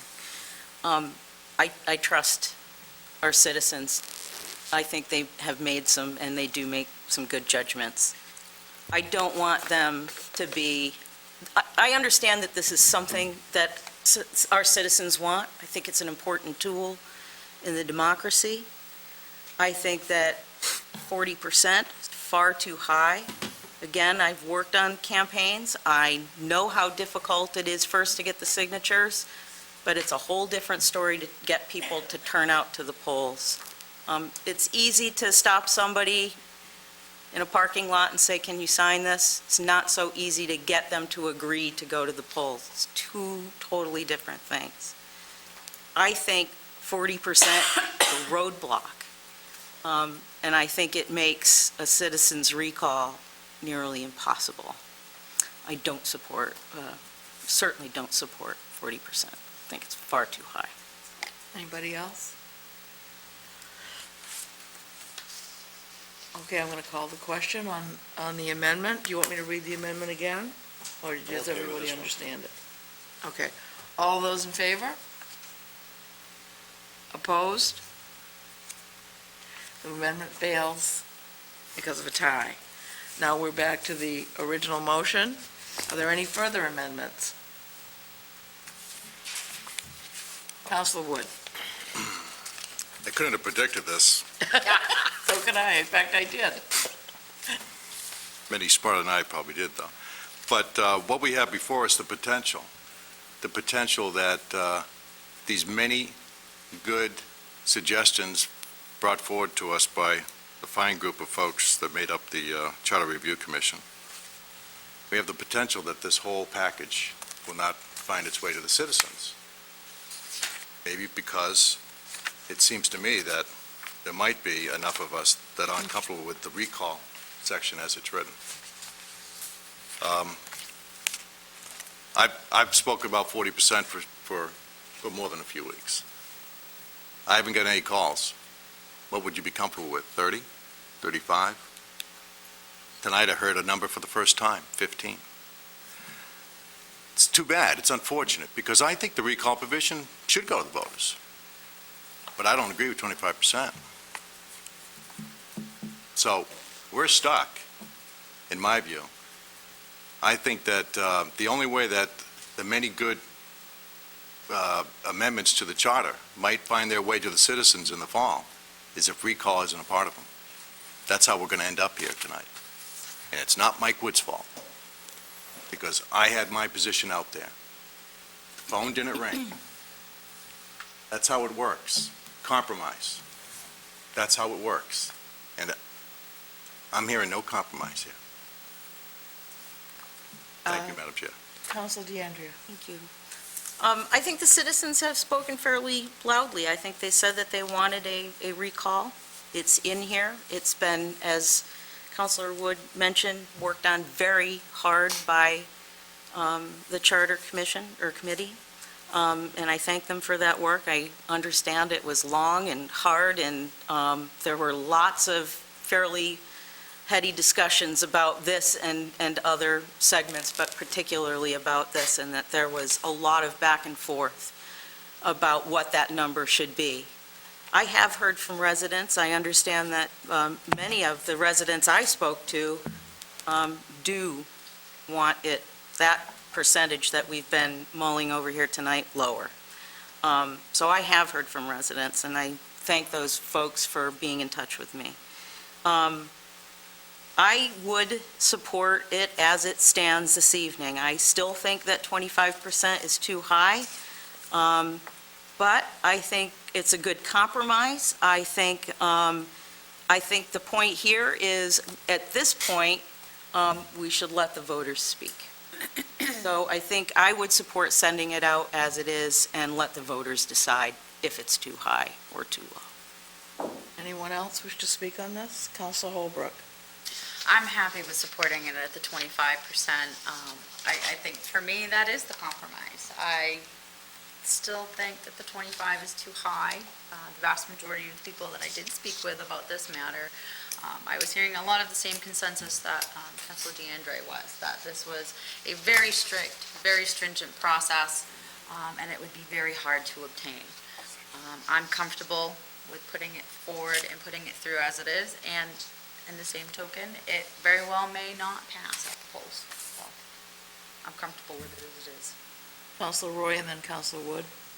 Question, what is it appropriate, could we present this as two options, as was suggested by one of the citizens tonight? We don't have the town attorney with us. I this don't evening. believe I don't you think could, we can, because you're because presenting that would new be the text. ideal thing to do, because I'm sure, as Carrie has said, a lot of people thought it was too high, a lot of people thought it was too low, so you've got this conundrum out there in the community as well as here on the council. But I'd be willing to offer an amendment to Section 9037, that the amount be at equal to or at least 30% of the number that voted in the last gubernatorial election. Is a motion? Is there a second to I'll that? second. Discussion? Well, that's the word compromise. That is a compromise. And I was kind of hoping that we talked about compromise tonight, certainly. I mean, a couple of councilors talked to people that agree exactly the way they're presenting themselves. I talked to a lot of folks out there that they really don't care. If they want to get rid of the bum, they'll get rid of them, and they'll wait till election time or whatever. So this is not a burning issue. I'm all in favor of recall. I want to make that really clear. I think it's a great idea. But somebody ought to have to work for it, just because they're disgruntled because something didn't go right in their neighborhood. We're always making those kind of decisions, and like the decision, I guess, was made last winter that we did it when we did a project. So many of those citizens that signed a petition have come to me and said, geez, we're sorry we signed that, Ron. I mean, we apologize. It turned out to be an excellent project, so I'd like to see a larger number, just people can educate and make people work for it. Council Roy? Yeah, and in some of my readings, there was a group of articles that was, it was a summarization about charters, and it looked at charters throughout the entire state of Maine, and number one, the most frequent reason that people wanted some charter revision was for the inclusion of a recall. But in the same token, it said that the charter change, there better be a good, strong substantive reason for making that change. And the research showed that in most communities, you had this conundrum of, people thinking it too high or too low, and in most instances, it didn't make it into their charters. But it is a frequent topic for charter reviews throughout the state. Council, are you completed, Councilor Wood? Councilor Alquist and then Councilor Wood. I just wanted to mention, I was on the last Charter Review Committee 10 years ago, and this issue didn't come up because I guess nobody thought of it, or it wasn't an issue. So it wasn't a matter, I just wanted to make it clear, it wasn't a matter that we shoved it away someplace, because we didn't want it to have happen. It just never came up. It never came to the table. So that's the reason. Councilor Wood. Thank you, Madam Chair. I can support this amendment. I still think it's a little lower than I would like, but can't be up here speaking about compromise and not demonstrate it myself. It fulfills, from my very early comments on this whole discussion, it exceeds that which is required to overturn an ordinance by 5%. And you know what? Philosophically, that might as well be 100% to me, because that's important to me. And I think it should be important to others. So I can support this amendment. Thank you. Anyone else? I'd just like to say a couple things. One is, I just want, and I'm not picking you out, Councilor Wood, but I just want to say, my philosophy of government is not to call people and try to twist their arm or make a compromise. I want everything to be... Point of order. No, let me just finish. I don't That's why I'm twist saying- people's arms. No, but even discussing it, I don't believe in doing it not in the public. So that's strictly the reason why I don't do it. So if I'm going to come up with an idea, and I didn't come up with anything tonight, as you notice. I didn't have an amendment to this, so I didn't have anything to call anyone about anyway. But I just want you to know that my style of operation is not to do that. Whatever I'm going to say here for the public to hear. Be that as it may, I certainly agree with you on the comments about compromise. And I liked what Carrie Corthell said about too hot, too cold, and just right. That's really what I was thinking, that the 25% was probably just right, but I am certainly more than willing to support 30%. I think that's a reasonable compromise, and I would support that. Councilor DeAndrea? I actually think Councilor Holbrook was before me. Holbrook? Yeah, I didn't see you, sorry. Councilor Holbrook. At the risk of it getting basically tied and kicked out, I'll support 30%. Councilor DeAndrea? Yes, thanks. On the subject of compromise, I like compromise with the rest of them, but I think that there are times to compromise and there are times not to compromise. It's one of those things where you have to learn which battles to pick. What things are important. I mean, those are all the questions that you sort of ask yourself when you're sitting up here behind the desk. I think that this is one of those times that I feel like I can make that compromise. I think that this is important to get out to the voters for them to make the decision.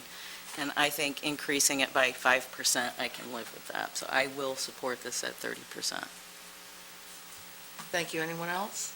Just in final, I want to say I do also support the concept of recall, and I think my reasons are totally different from maybe the reasons that were mentioned tonight, but I have mentioned them in the past, and that is when we have a council member who doesn't do their duty, so to speak. They may not have broken any law, and we have a past experience of that where, you see tonight an example of it when you have only 6 members, you can have lots of tie votes. And so to have a full council to operate with, I think is vitally important. And that was my sole, really, motivator for the recall. And certainly, if anyone is doing something illegal or, that kind of thing, I would certainly support that. I don't personally feel we're going to have a lot of, what I quote, frivolous recalls. I don't think they would just go anywhere. So I'm hoping that I'm right. I'm willing to take this opportunity to see. And personally, I think I'll probably be surprised if we ever have a recall. Councilor Wood? Thank you, Madam Chair. I would agree with you. I'd be very surprised if we'll ever see a recall. And what you just said was very interesting to me. The challenge of having 6 and seeing 3 and 3. But you know what? We have 6 tonight, and we have had a lot of compromise Yes, we have. from everyone here. It forces it, actually. So it forces it. So in some ways, it's a good thing. Yes. Anyone else? All those in favor of the amendment? And just, you want me to restate it, or are we all set? Okay. Opposed? Okay, any further amendments to item 5? Seeing none, I'm going to call for the vote on the main motion as amended. All those in favor? Opposed? None. Item 6, can we have a motion on item 6? Yes, I'll probably need some help, but I'll put the motion out there. Move approval of order number 10-70, referred to as referendum question number 6. Shall the town approve the charter amendment summarized below? And through the chair, Tom, is that simply just a summary of what has just transpired over the last hour plus, or no? No, referendum number 6 is a catch-all provision. 1 through 5 Okay. are categorized as substantive Oh, changes. that's our other handout. Referendum number 6 deals with the numerous grammatical, technical revisions. There's some restructuring, but the substance doesn't change. It just reorganizes it so it's more readable and understandable.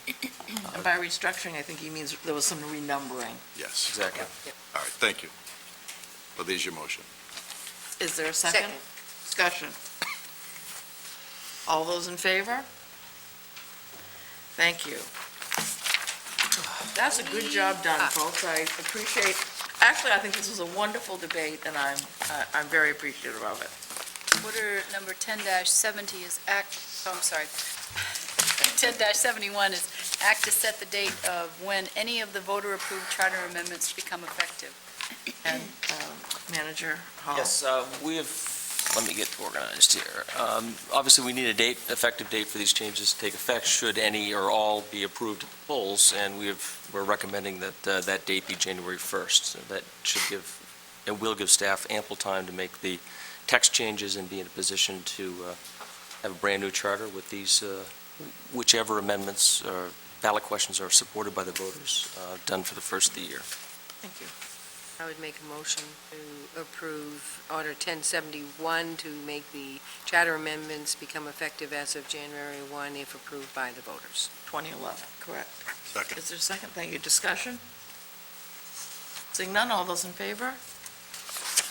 Thank you. Order number 10-72 is act to authorize the town manager to, A, sign the necessary documents regarding an easement deed with the Pine Point Fishermen's Cooperative, such documents being subject to final approval by the town attorney. B, to accept an easement deed for a portion of land from the Pine Point Fishermen's Cooperative for use in the construction of the new commercial pier at Pine Point, such documents being subject to final approval by the town attorney. And I'm going to turn this over to Manager Hall to explain it Thank to you. us. There are actually 2 items Yes, involved here. it will be much easier if I can speak to both orders 1072 and 1073 as they are interrelated. Clearly, they're different matters and require different attention and action by council, but for purposes of introducing the background, I'll probably cover both territory. Both these actions are really specifically directed on moving forward the new construction of the new pier at Pine Point. This is a project that's been going on, I think we're into our 5th year, frankly. We finally assembled together the funding. A prior council has provided a significant local match of $400,000. We have cobbled together grant funding from DOT through their SHIP grant program, and most recently, as has been reported early in this year, we were successful in getting $252,000 in money from the Land for Maine Futures Bond Program to help support this program. So the money's in place. We have been working with the state to deal with a lot of the details associated with that LMF funding. And one of the issues that's come up through that process is clarifying any issues of title. The state has perhaps in an overabundance of caution, wants us to make certain that we have the right to, in fact, construct this pier where we've proposed, which, just to refresh your memory, we are proposing to construct the pier on the outside, if you will, of the existing pier, running generally parallel, although it does strike off at a bit of a tangent, but it makes land on the outside of the existing pier. The existing pier is functionally fine, and so we see no reason to tear it down, so that will remain in position. The land on which, at least a portion of the land on which this new pier will fall, is actually owned by the Pine Point Fishermen's Co-op. And the state has required that we work with the Fishermen's Co-op to secure the rights to, in fact, construct the pier as we've proposed. So what's before you in 1072 is two things. One is an easement deed from the Fishermen's Co-op to the town that will do as I just indicated. And there is a schematic that goes with each, which may help clarify some of this. As a product of our deed research through this process, we identified a potential problem with the co-op itself. Back in the early 60s, that parcel was carved out of town property and has remained as a private parcel ever since. Attorneys have advised that, in fact, the state's attorney has advised that there may be a question as to whether the Fishermen's Co-op has the legal right to access their property since King Street stops short of their property. And again, the survey that's attached, perhaps, I hope, helps illustrate that a bit better than I can speak to it.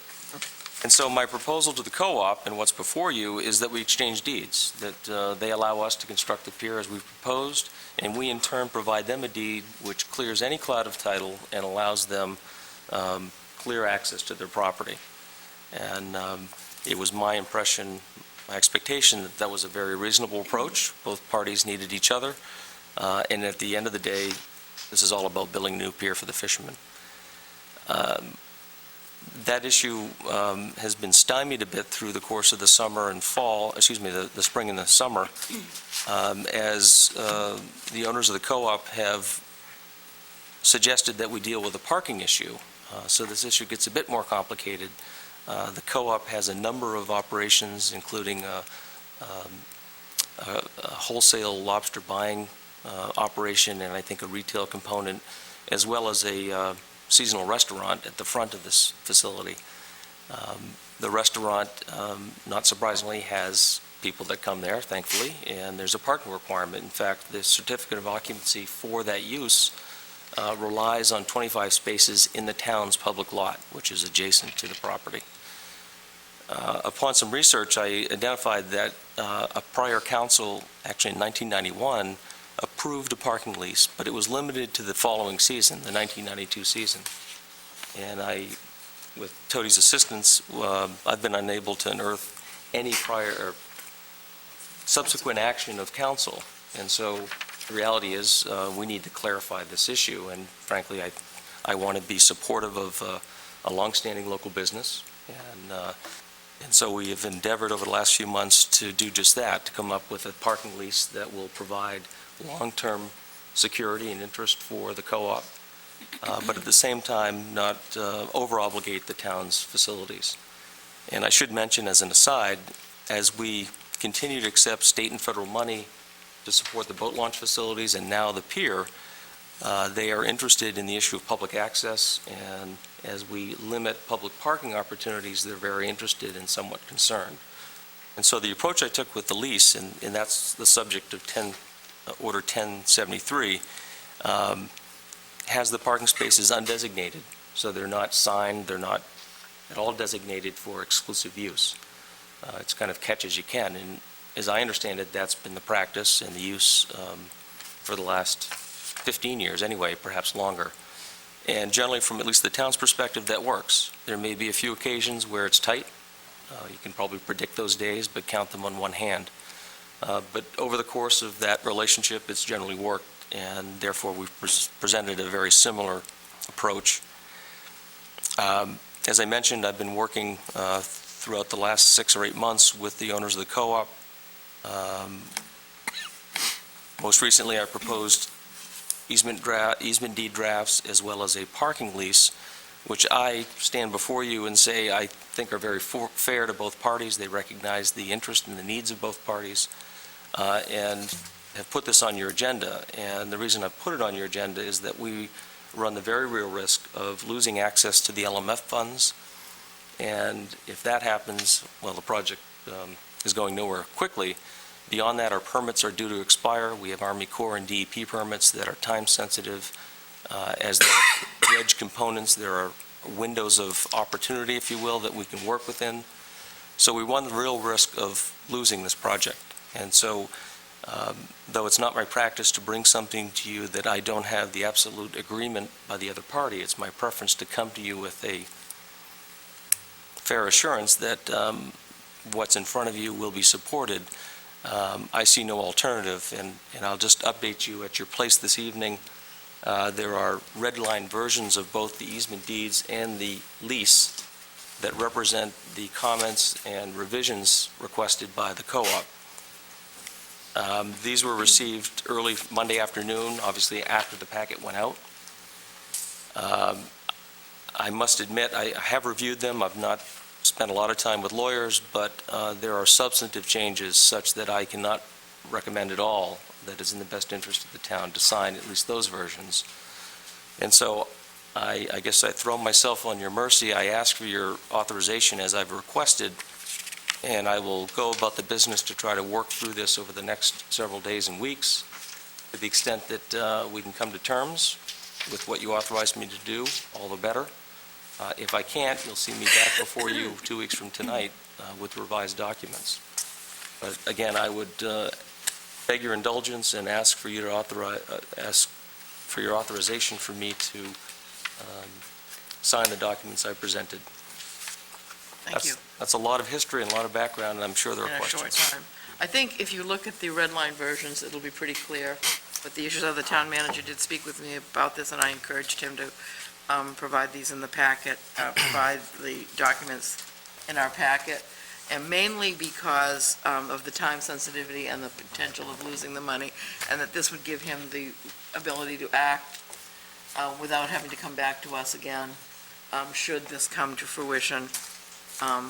But before we take any motion, is there anyone from the public who would like to speak on this item? Yeah, I'd like to... You need to come up to the microphone and state your name and street address. My name's Gary Johnson, and I'm one of the owners of the Pine Point Fishermen's Co-op. Thank you. It's 96 King Street. Thanks. I really didn't expect to speak. I kind of That's wanted okay. to listen. We want to see this project go forward. We want to see it, the wharf be built. There are things that in the lease that the town proposed to us that we don't think would be good for the co-op at all. And we just want some clarification on that. And that was some of the revisions that we sent to the town. Now, I realize some of those revisions may be a little bit extreme as well. And we're kind of hoping that we can meet in the middle on this. Actually, that's very good to hear, Mr. Johnson, because I think that you just heard us tonight talk about compromise, so that's, buzzword. we're in the mood for that. So hopefully, I think if we can get this passed tonight, the town manager would then be able to complete negotiations. So, do you have anything else you'd like to add at this time? You know, not really. I'd like to be able to sit down with each one of you individually and kind of, because it takes a while to learn everything that's involved in this whole situation. So, you know, whether I could do that or not, I don't know. I certainly can't do it all tonight. It takes a while. Right, I hear you. Okay, Okay? thank you. And right now, I'll entertain a motion on the first item. I'll move approval of order number 10-72. For a second? Second. Discussion. Counselor Holbrook? Ask a question? Sure. Is it just the parking segment that there's a disagreement on, or is it also this, the deed part? The easement. Is it easement, or is it both parts, or Yeah, just one I'm part? sorry, you have to come to, I hate to make you keep getting up, but the people on TV won't hear you. Talking about Is it just one section that's not agreeable to? There's actually a disagreement in both sections, however, that doesn't mean that we can't go along with either one of them, you know? I mean, the co-op has title insurance saying that we have clear title to that property. But that's not important. If we can make everything else work, that could be overlooked. Okay? We do have a right of remainder in the existing wharf, and I'm not an attorney, but reading the easement, it takes that away, and I don't feel that that's necessary. I have a point of order. Yes. The motion actually is just to act to authorize the manager. That's right. to do this kind of negotiation. Right, we're not Really negotiating. It's not We're just necessarily- giving I'm just him- trying to answer a Yeah, question. I understand. I know, I but understand. Rather than, I think it's better that you do that on a one-to-one Oh, that's basis fine. with the manager. That's why we pay him all the money we do. Thank you. I'm sorry to Yeah, have no had to get problem. up and down. But just to be clear, the authorization limits me to the easement deed, the substance of the easement deed in front of you. To the extent that it changes, I'm not authorized to sign it. Okay. So I guess, But you said Oh, that, I gotta have one at a time. Judy has the floor right now. you said that what was contained here was in discussions with the parties, inclusive of, No, it does not. The red line version reflects what I received earlier this week. Okay. And I will say that there are substantive changes such that I cannot recommend at least those revisions.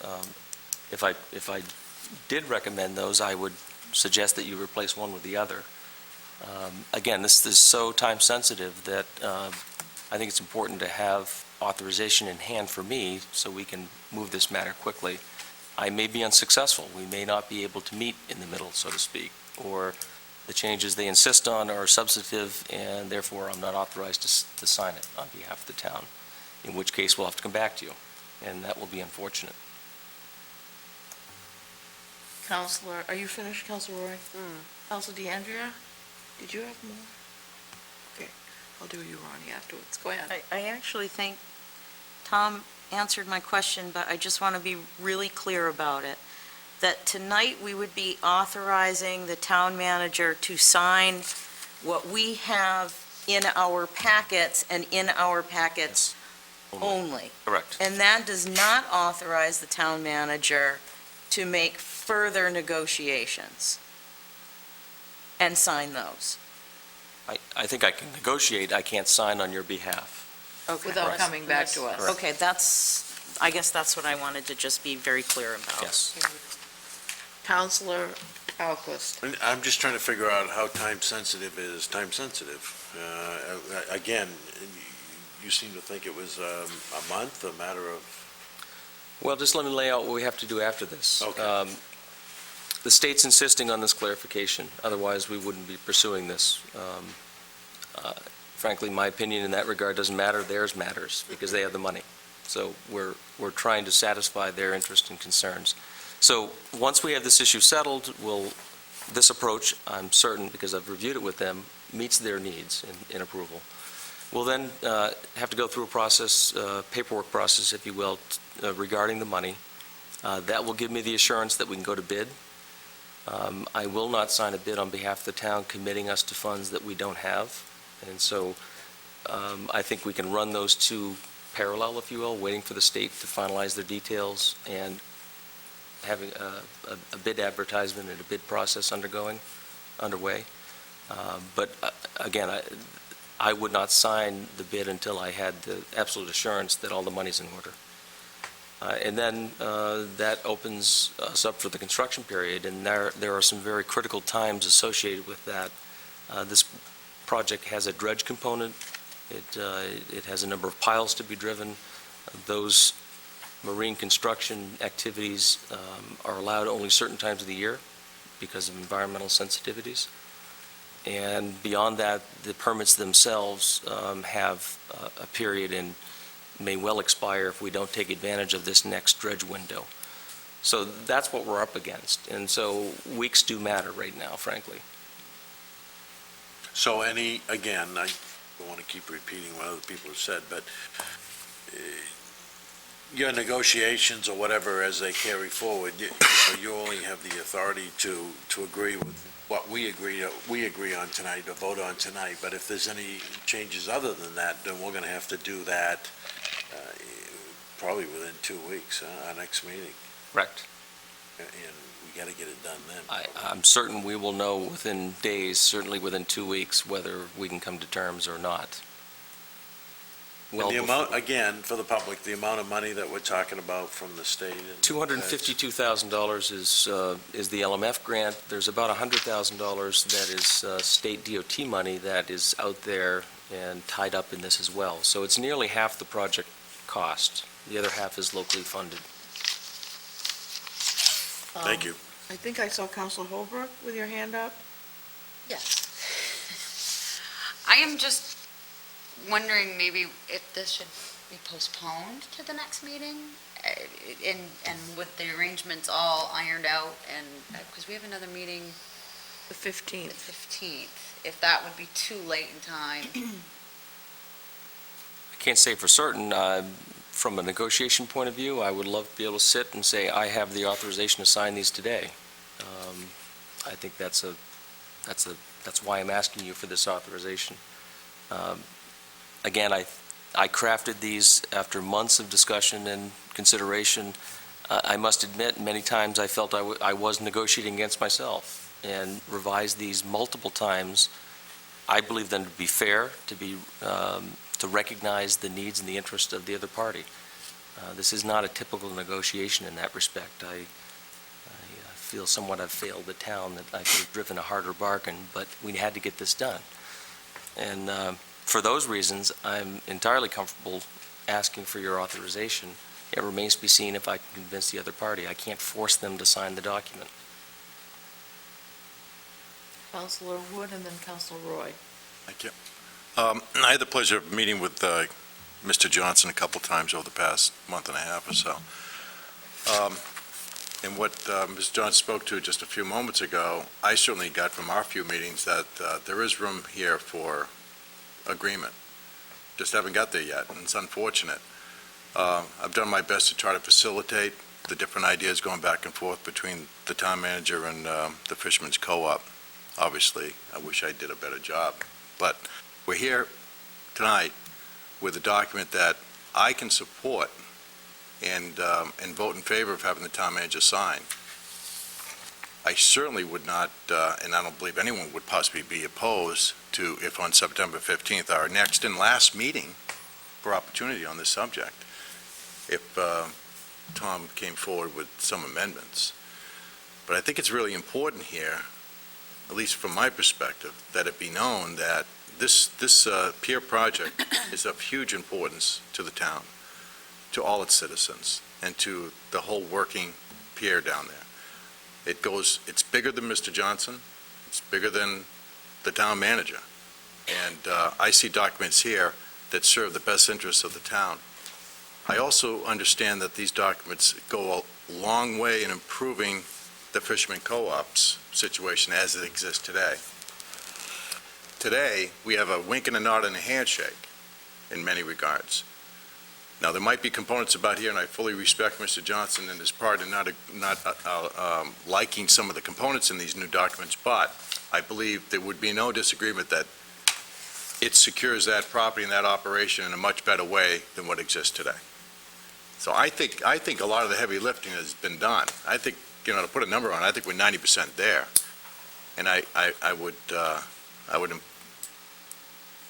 really hope that Fishermen's Co-op can find the way and the time to sit down, close the door, make a pot of coffee, and get it done, because it can be done, I believe, in a couple hours with truly interested and sincere parties. But I'm in favor of approving the order as it exists tonight. Councilor Roy. Just a question through the chair to the manager. Has legal counsel looked at these proposed adjustments in this? Yes. Given you an opinion? Yes, I have not had them spend a lot of time, and I'll just mention a few. On the parking lease alone, There's a proposal to remove entirely the termination clause, remove entirely the default clause, remove the indemnification language and modify it to a simple insurance provision, and to make them designated spaces rather than undesignated spaces. That's what I was going to ask. So that's just the lease alone. Those are the sorts of changes being suggested, and the town attorney, though they work for us, has obviously advised us that that's not protecting our long-term interests. Default and termination are standard lease provisions, and they can be properly constructed so they're not punitive, and I think that's what these represent. And I really think, Counselor Roy, that the state would probably not accept it. Those Well, that's what I'm thinking. those spaces need to be But undesignated. if we give this approval tonight, at least the process is in place, and if there are amendments, if there can be compromised at the next council meeting, that would clear us and cover time-sensitive issues. I think, yes, if we can come to final agreement between now and the 15th, I do not hesitate to vote on this tonight, No, just I like don't Counselor either. Wood stated. Perhaps it will be signed in this form, and if it is, or there are some minor amendments, I think those could be attended to on the 15th.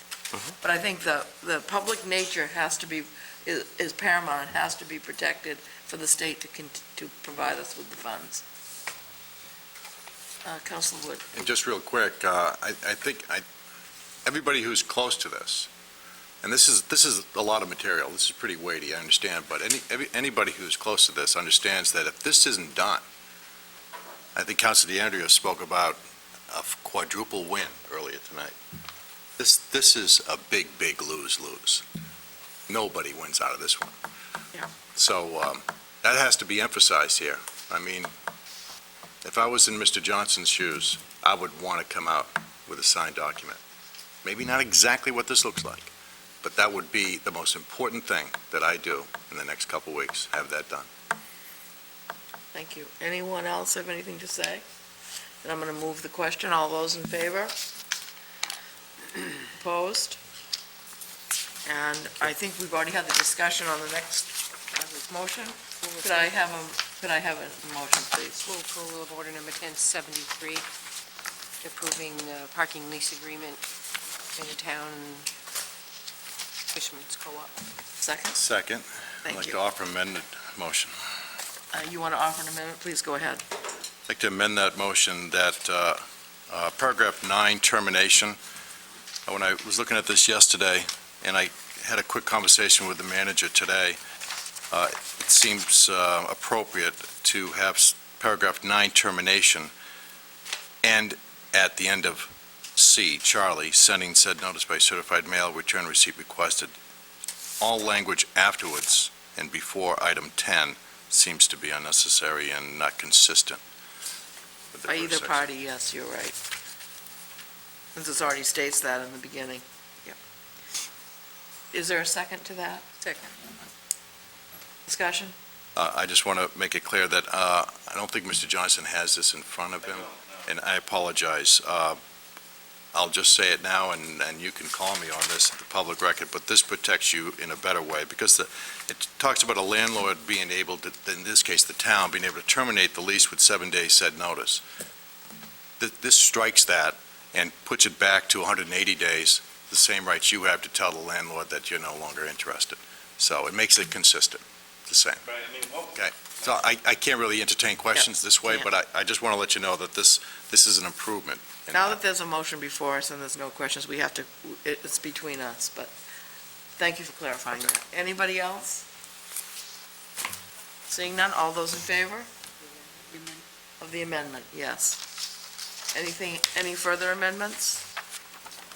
Okay, then I'm going to move the main motion as amended. Discussion? Seeing none, all those in favor? Thank you. Thank you. Okay, I think that brings us to the end of our business for tonight. We're now on to non-action items. Standing and special committee reports, and I'll start down with you, Councilor DeAndrea. We have been having some lively discussions in the ordinance committee regarding a fence ordinance that would look at regulating, specifically looking at regulating fence height within shoreland zones. And I'm trying to think of what else we've been talking about in the ordinance committee. I mean, Case. oh, right, yeah, that's an important one. We just handed off to, which will be coming to the council this week, or this next this next council meeting, the PACE ordinance. And what this is, to try to make sort of a long story short, actually, I'm going to let Councilor Roy talk about it, because the ordinance actually came out of the Energy Committee.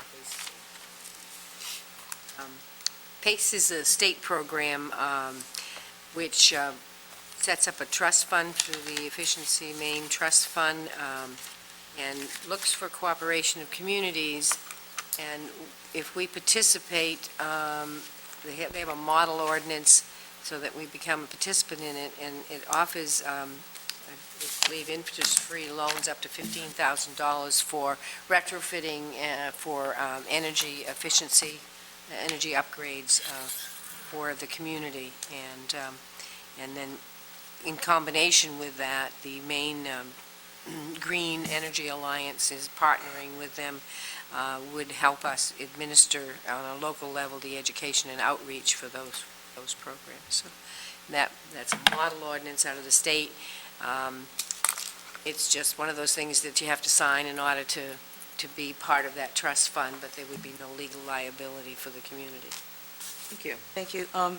So that'll be coming to the council our next session for approval.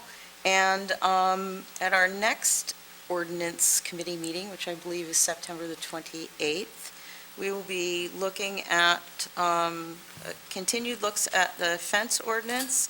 We will be bringing up for a new discussion restrictions on pesticide use on municipal property, and a look at tax deferment for seniors. Thank you. Council Wood? None, thank you. Council Roy? Higgins Beach Ad Hoc Committee's been meeting. Actually, we met last week, and we met again this week, because their deadline for the report to the council is on the 30th. Identified 19 potential adjustments or changes to parking in and around the Higgins Beach area, which we're looking at: advantages, disadvantages, cost, environmental impact, quality of life, legal issues, enforcement issues, etc. We finished that up today. Hopefully, we'll have a matrix much similar to the matrix that we did for the seawall, so that you would have the items grouped that are like items, and then with the advantages, disadvantages, et cetera, identified. And then the committee, we're getting to the crunch time, we'll have a decision of the committee of which items they would recommend to the council for council review, discussion, and action. So it's been a really active committee, and they've been doing a good job. The other committee is the Energy Committee, which the PACE and Maine Green Energy Alliance issue came out of the Energy Committee, and that meeting is happening again tomorrow morning at 8:15. We're still meeting every 2 weeks, looking at lots of things. The committee is really trying to, with the PACE program particularly, putting their best foot forward, trying to get some action, some activity out of the committee. They're chomping at the bits to try to do more to help communities, people in the community become more energy efficient and to reduce our carbon footprint. So lots of exciting things there. And then Senior WOW won't be meeting until, I think it's the third Tuesday of this month. What other committee? Been an ordinance? I guess that's it.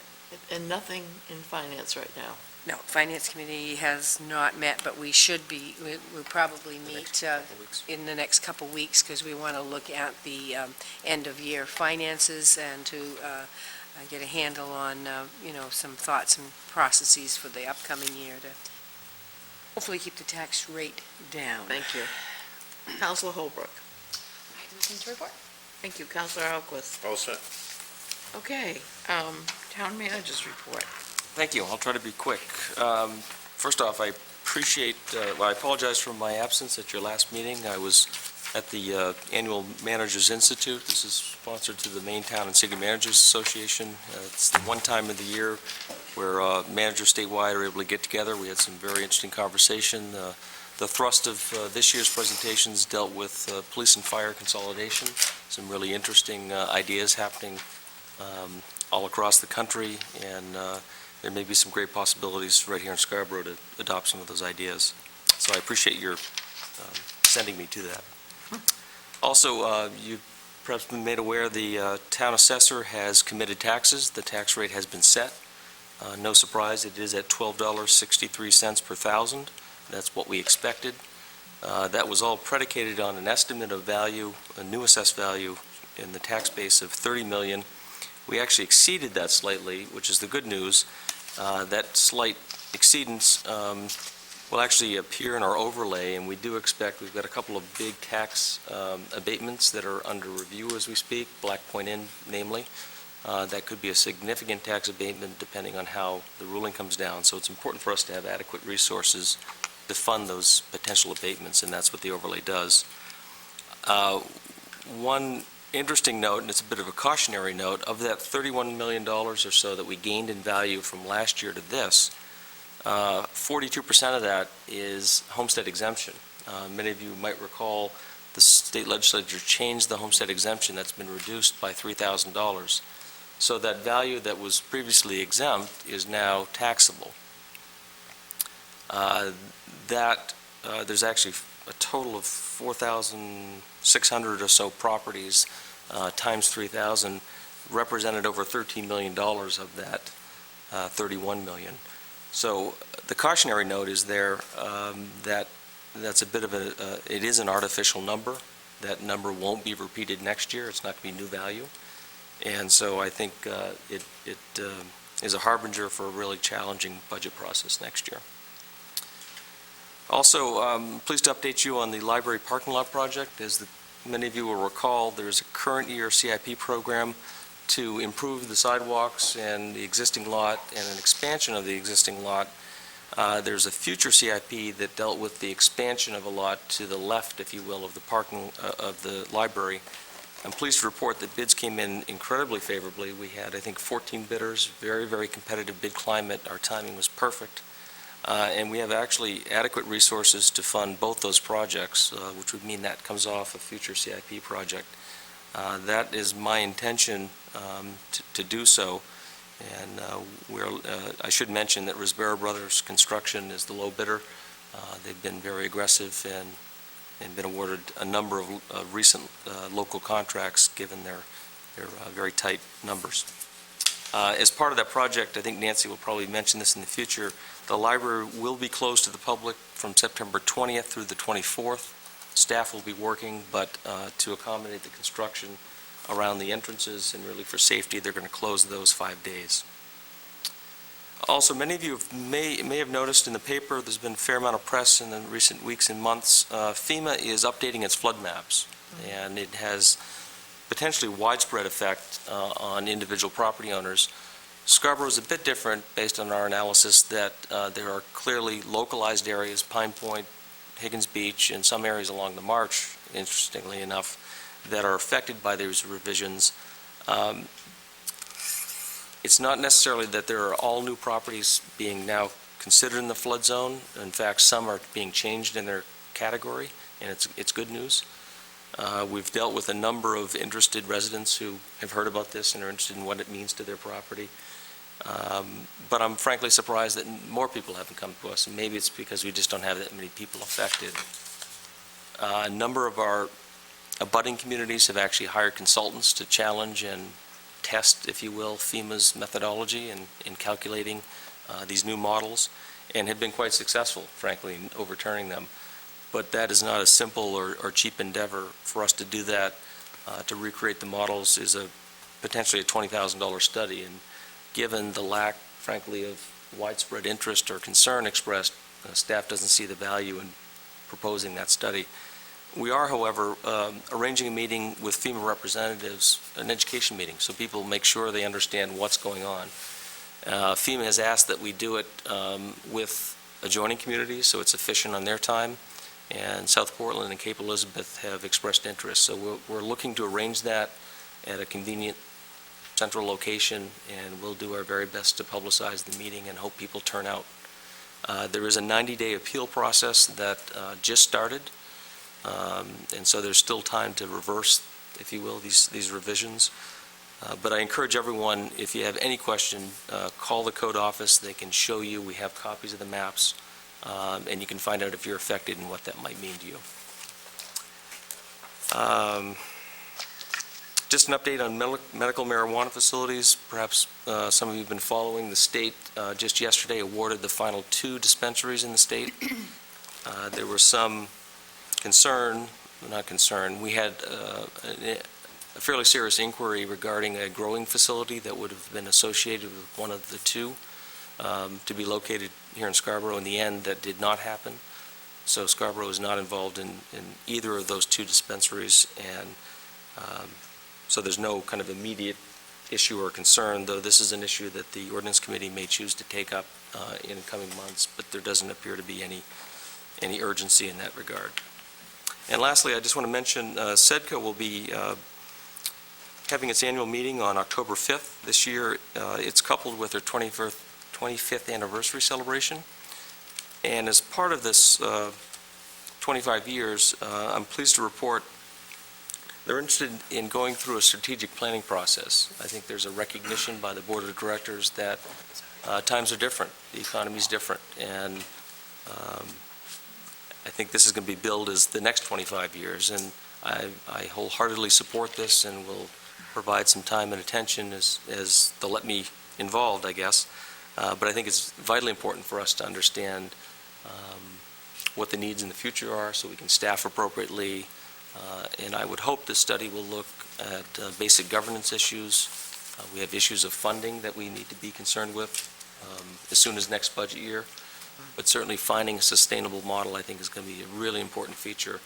And all of that can be wrapped up, and I hope is wrapped up in the strategic planning process. So I credit the board of directors and Harvey for having the vision to kind of embrace this and run with it.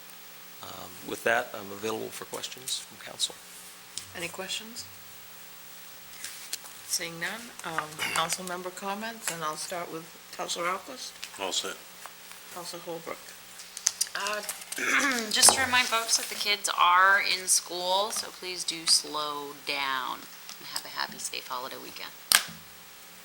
Councilor Roy.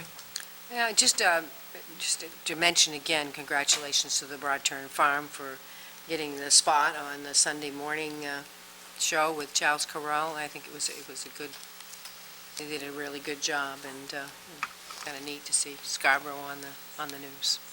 And there should be soon, if people watch the cooking show, Becky's Diner in November is going to be on food. Okay. Councilor Wood. I was just simply going to say welcome back to school for all the kids in town, and echo Councilor Holbrook's well-timed advisory to slow down. A lot of construction going on in town throughout Payne Road, repaving, and Dunstan and parts of Route 1 there. Another good reason to slow down. And hopefully, what's the name of the hurricane? Earl's on its way, and hopefully it'll just be a windy and rainy day and a half at the most. We could use the water, I guess, huh? Yes, we could. Thank you. Welcome. Councilor DeAndrea. I also want to send my congratulations out to John, Stacy, and especially Flora, who looked just so cute out in the gardens with her mom on Sunday morning. That was just really terrific, and kudos to them for all the work that they're doing out there. It's just such a great example of the really local flavor of Scarborough and what we're all working to try to preserve. I think it's terrific. I echo everyone else's sentiments about schools in session. Please slow down. And just another reminder that there are free gun locks to give away at the police station. They're, as Chief Moulton said, open 24 hours a day. Thank you. I have several announcements. First off, I'd just like to let you know that the slate of candidates for the November 2nd municipal election is set, and we have a number of candidates in all of the seats. So for The only one we never seem to have any opposition in is the sanitary district. I just don't know why that is, but it seems to be. For council, for two slots for 3-year terms, we have Carrie Corthell, Judith Roy, and Michael Wood. For Board of Education, we have, for 2 3-year terms, William Armishaw, John Cole, and Amy Hardesty. For Board of Trustees, for the Scarborough Sanitary District, we have David Nelson and Herbert Bud Waldron. And for the vacated seat by former Councilor Sean Babine, we have 3 candidates, James Benedict, Ivor Carlson, and Richard Sullivan. Is there one other thing? Oh, yes, and the Water District trustee is Robert McSorley. Speaking of Councilor Babine's resignation, we have a number of his committee assignments that are now open, and I'm looking for volunteers. I'm looking at all of you around the table. If you would like to volunteer to join one of his committees, I will be more than happy to, sit on the finance, because I know it's a very short run, and I'll be happy to do that. But he has the Shellfish Committee, and a number of others, so I will email you out a list of those, and if any of them interest you, if you please could let me know, we could fill those at the next meeting. I also have been remiss in sending out condolences to the Wakeham family. Ruth Wakeham died at the end of July. Ruth and Jack lived in the Green Acres neighborhood for all of their married life, pretty much, and their 2 sons, Keith and Gary, and grandchildren, all went to Scarborough schools, and for those of us who are old enough to remember, we took our cleaning to Wakeham Clean 'em, Take 'em to Wakeham for many years. I also wanted to say that I didn't see the Charles Currell piece, but I did see on MPBN a series on making a robust seacoast for Maine, and I did see our Higgins Beach seawall and our former manager, Ron Owens, showing off our design, and kudos to Mike and Judy for their work on that committee. I know you did that, I believe you did that jointly. Yeah, did we? Yeah, I think you did. I know Judy, No, I did. He I wasn't on there? We did the municipal building. okay. Yeah. But it was great pictures of Higgins Beach and ideas about the Maine coast that we can do to make ourselves, as the water level keeps going up, issues that we need to be concerned about. I learned about reflectivity. Yes, and they showed our design to do that. Finally, I just wanted to remind citizens that the Scarborough High School Alumni Scholarship Annual Golf Tournament will be September 26th at,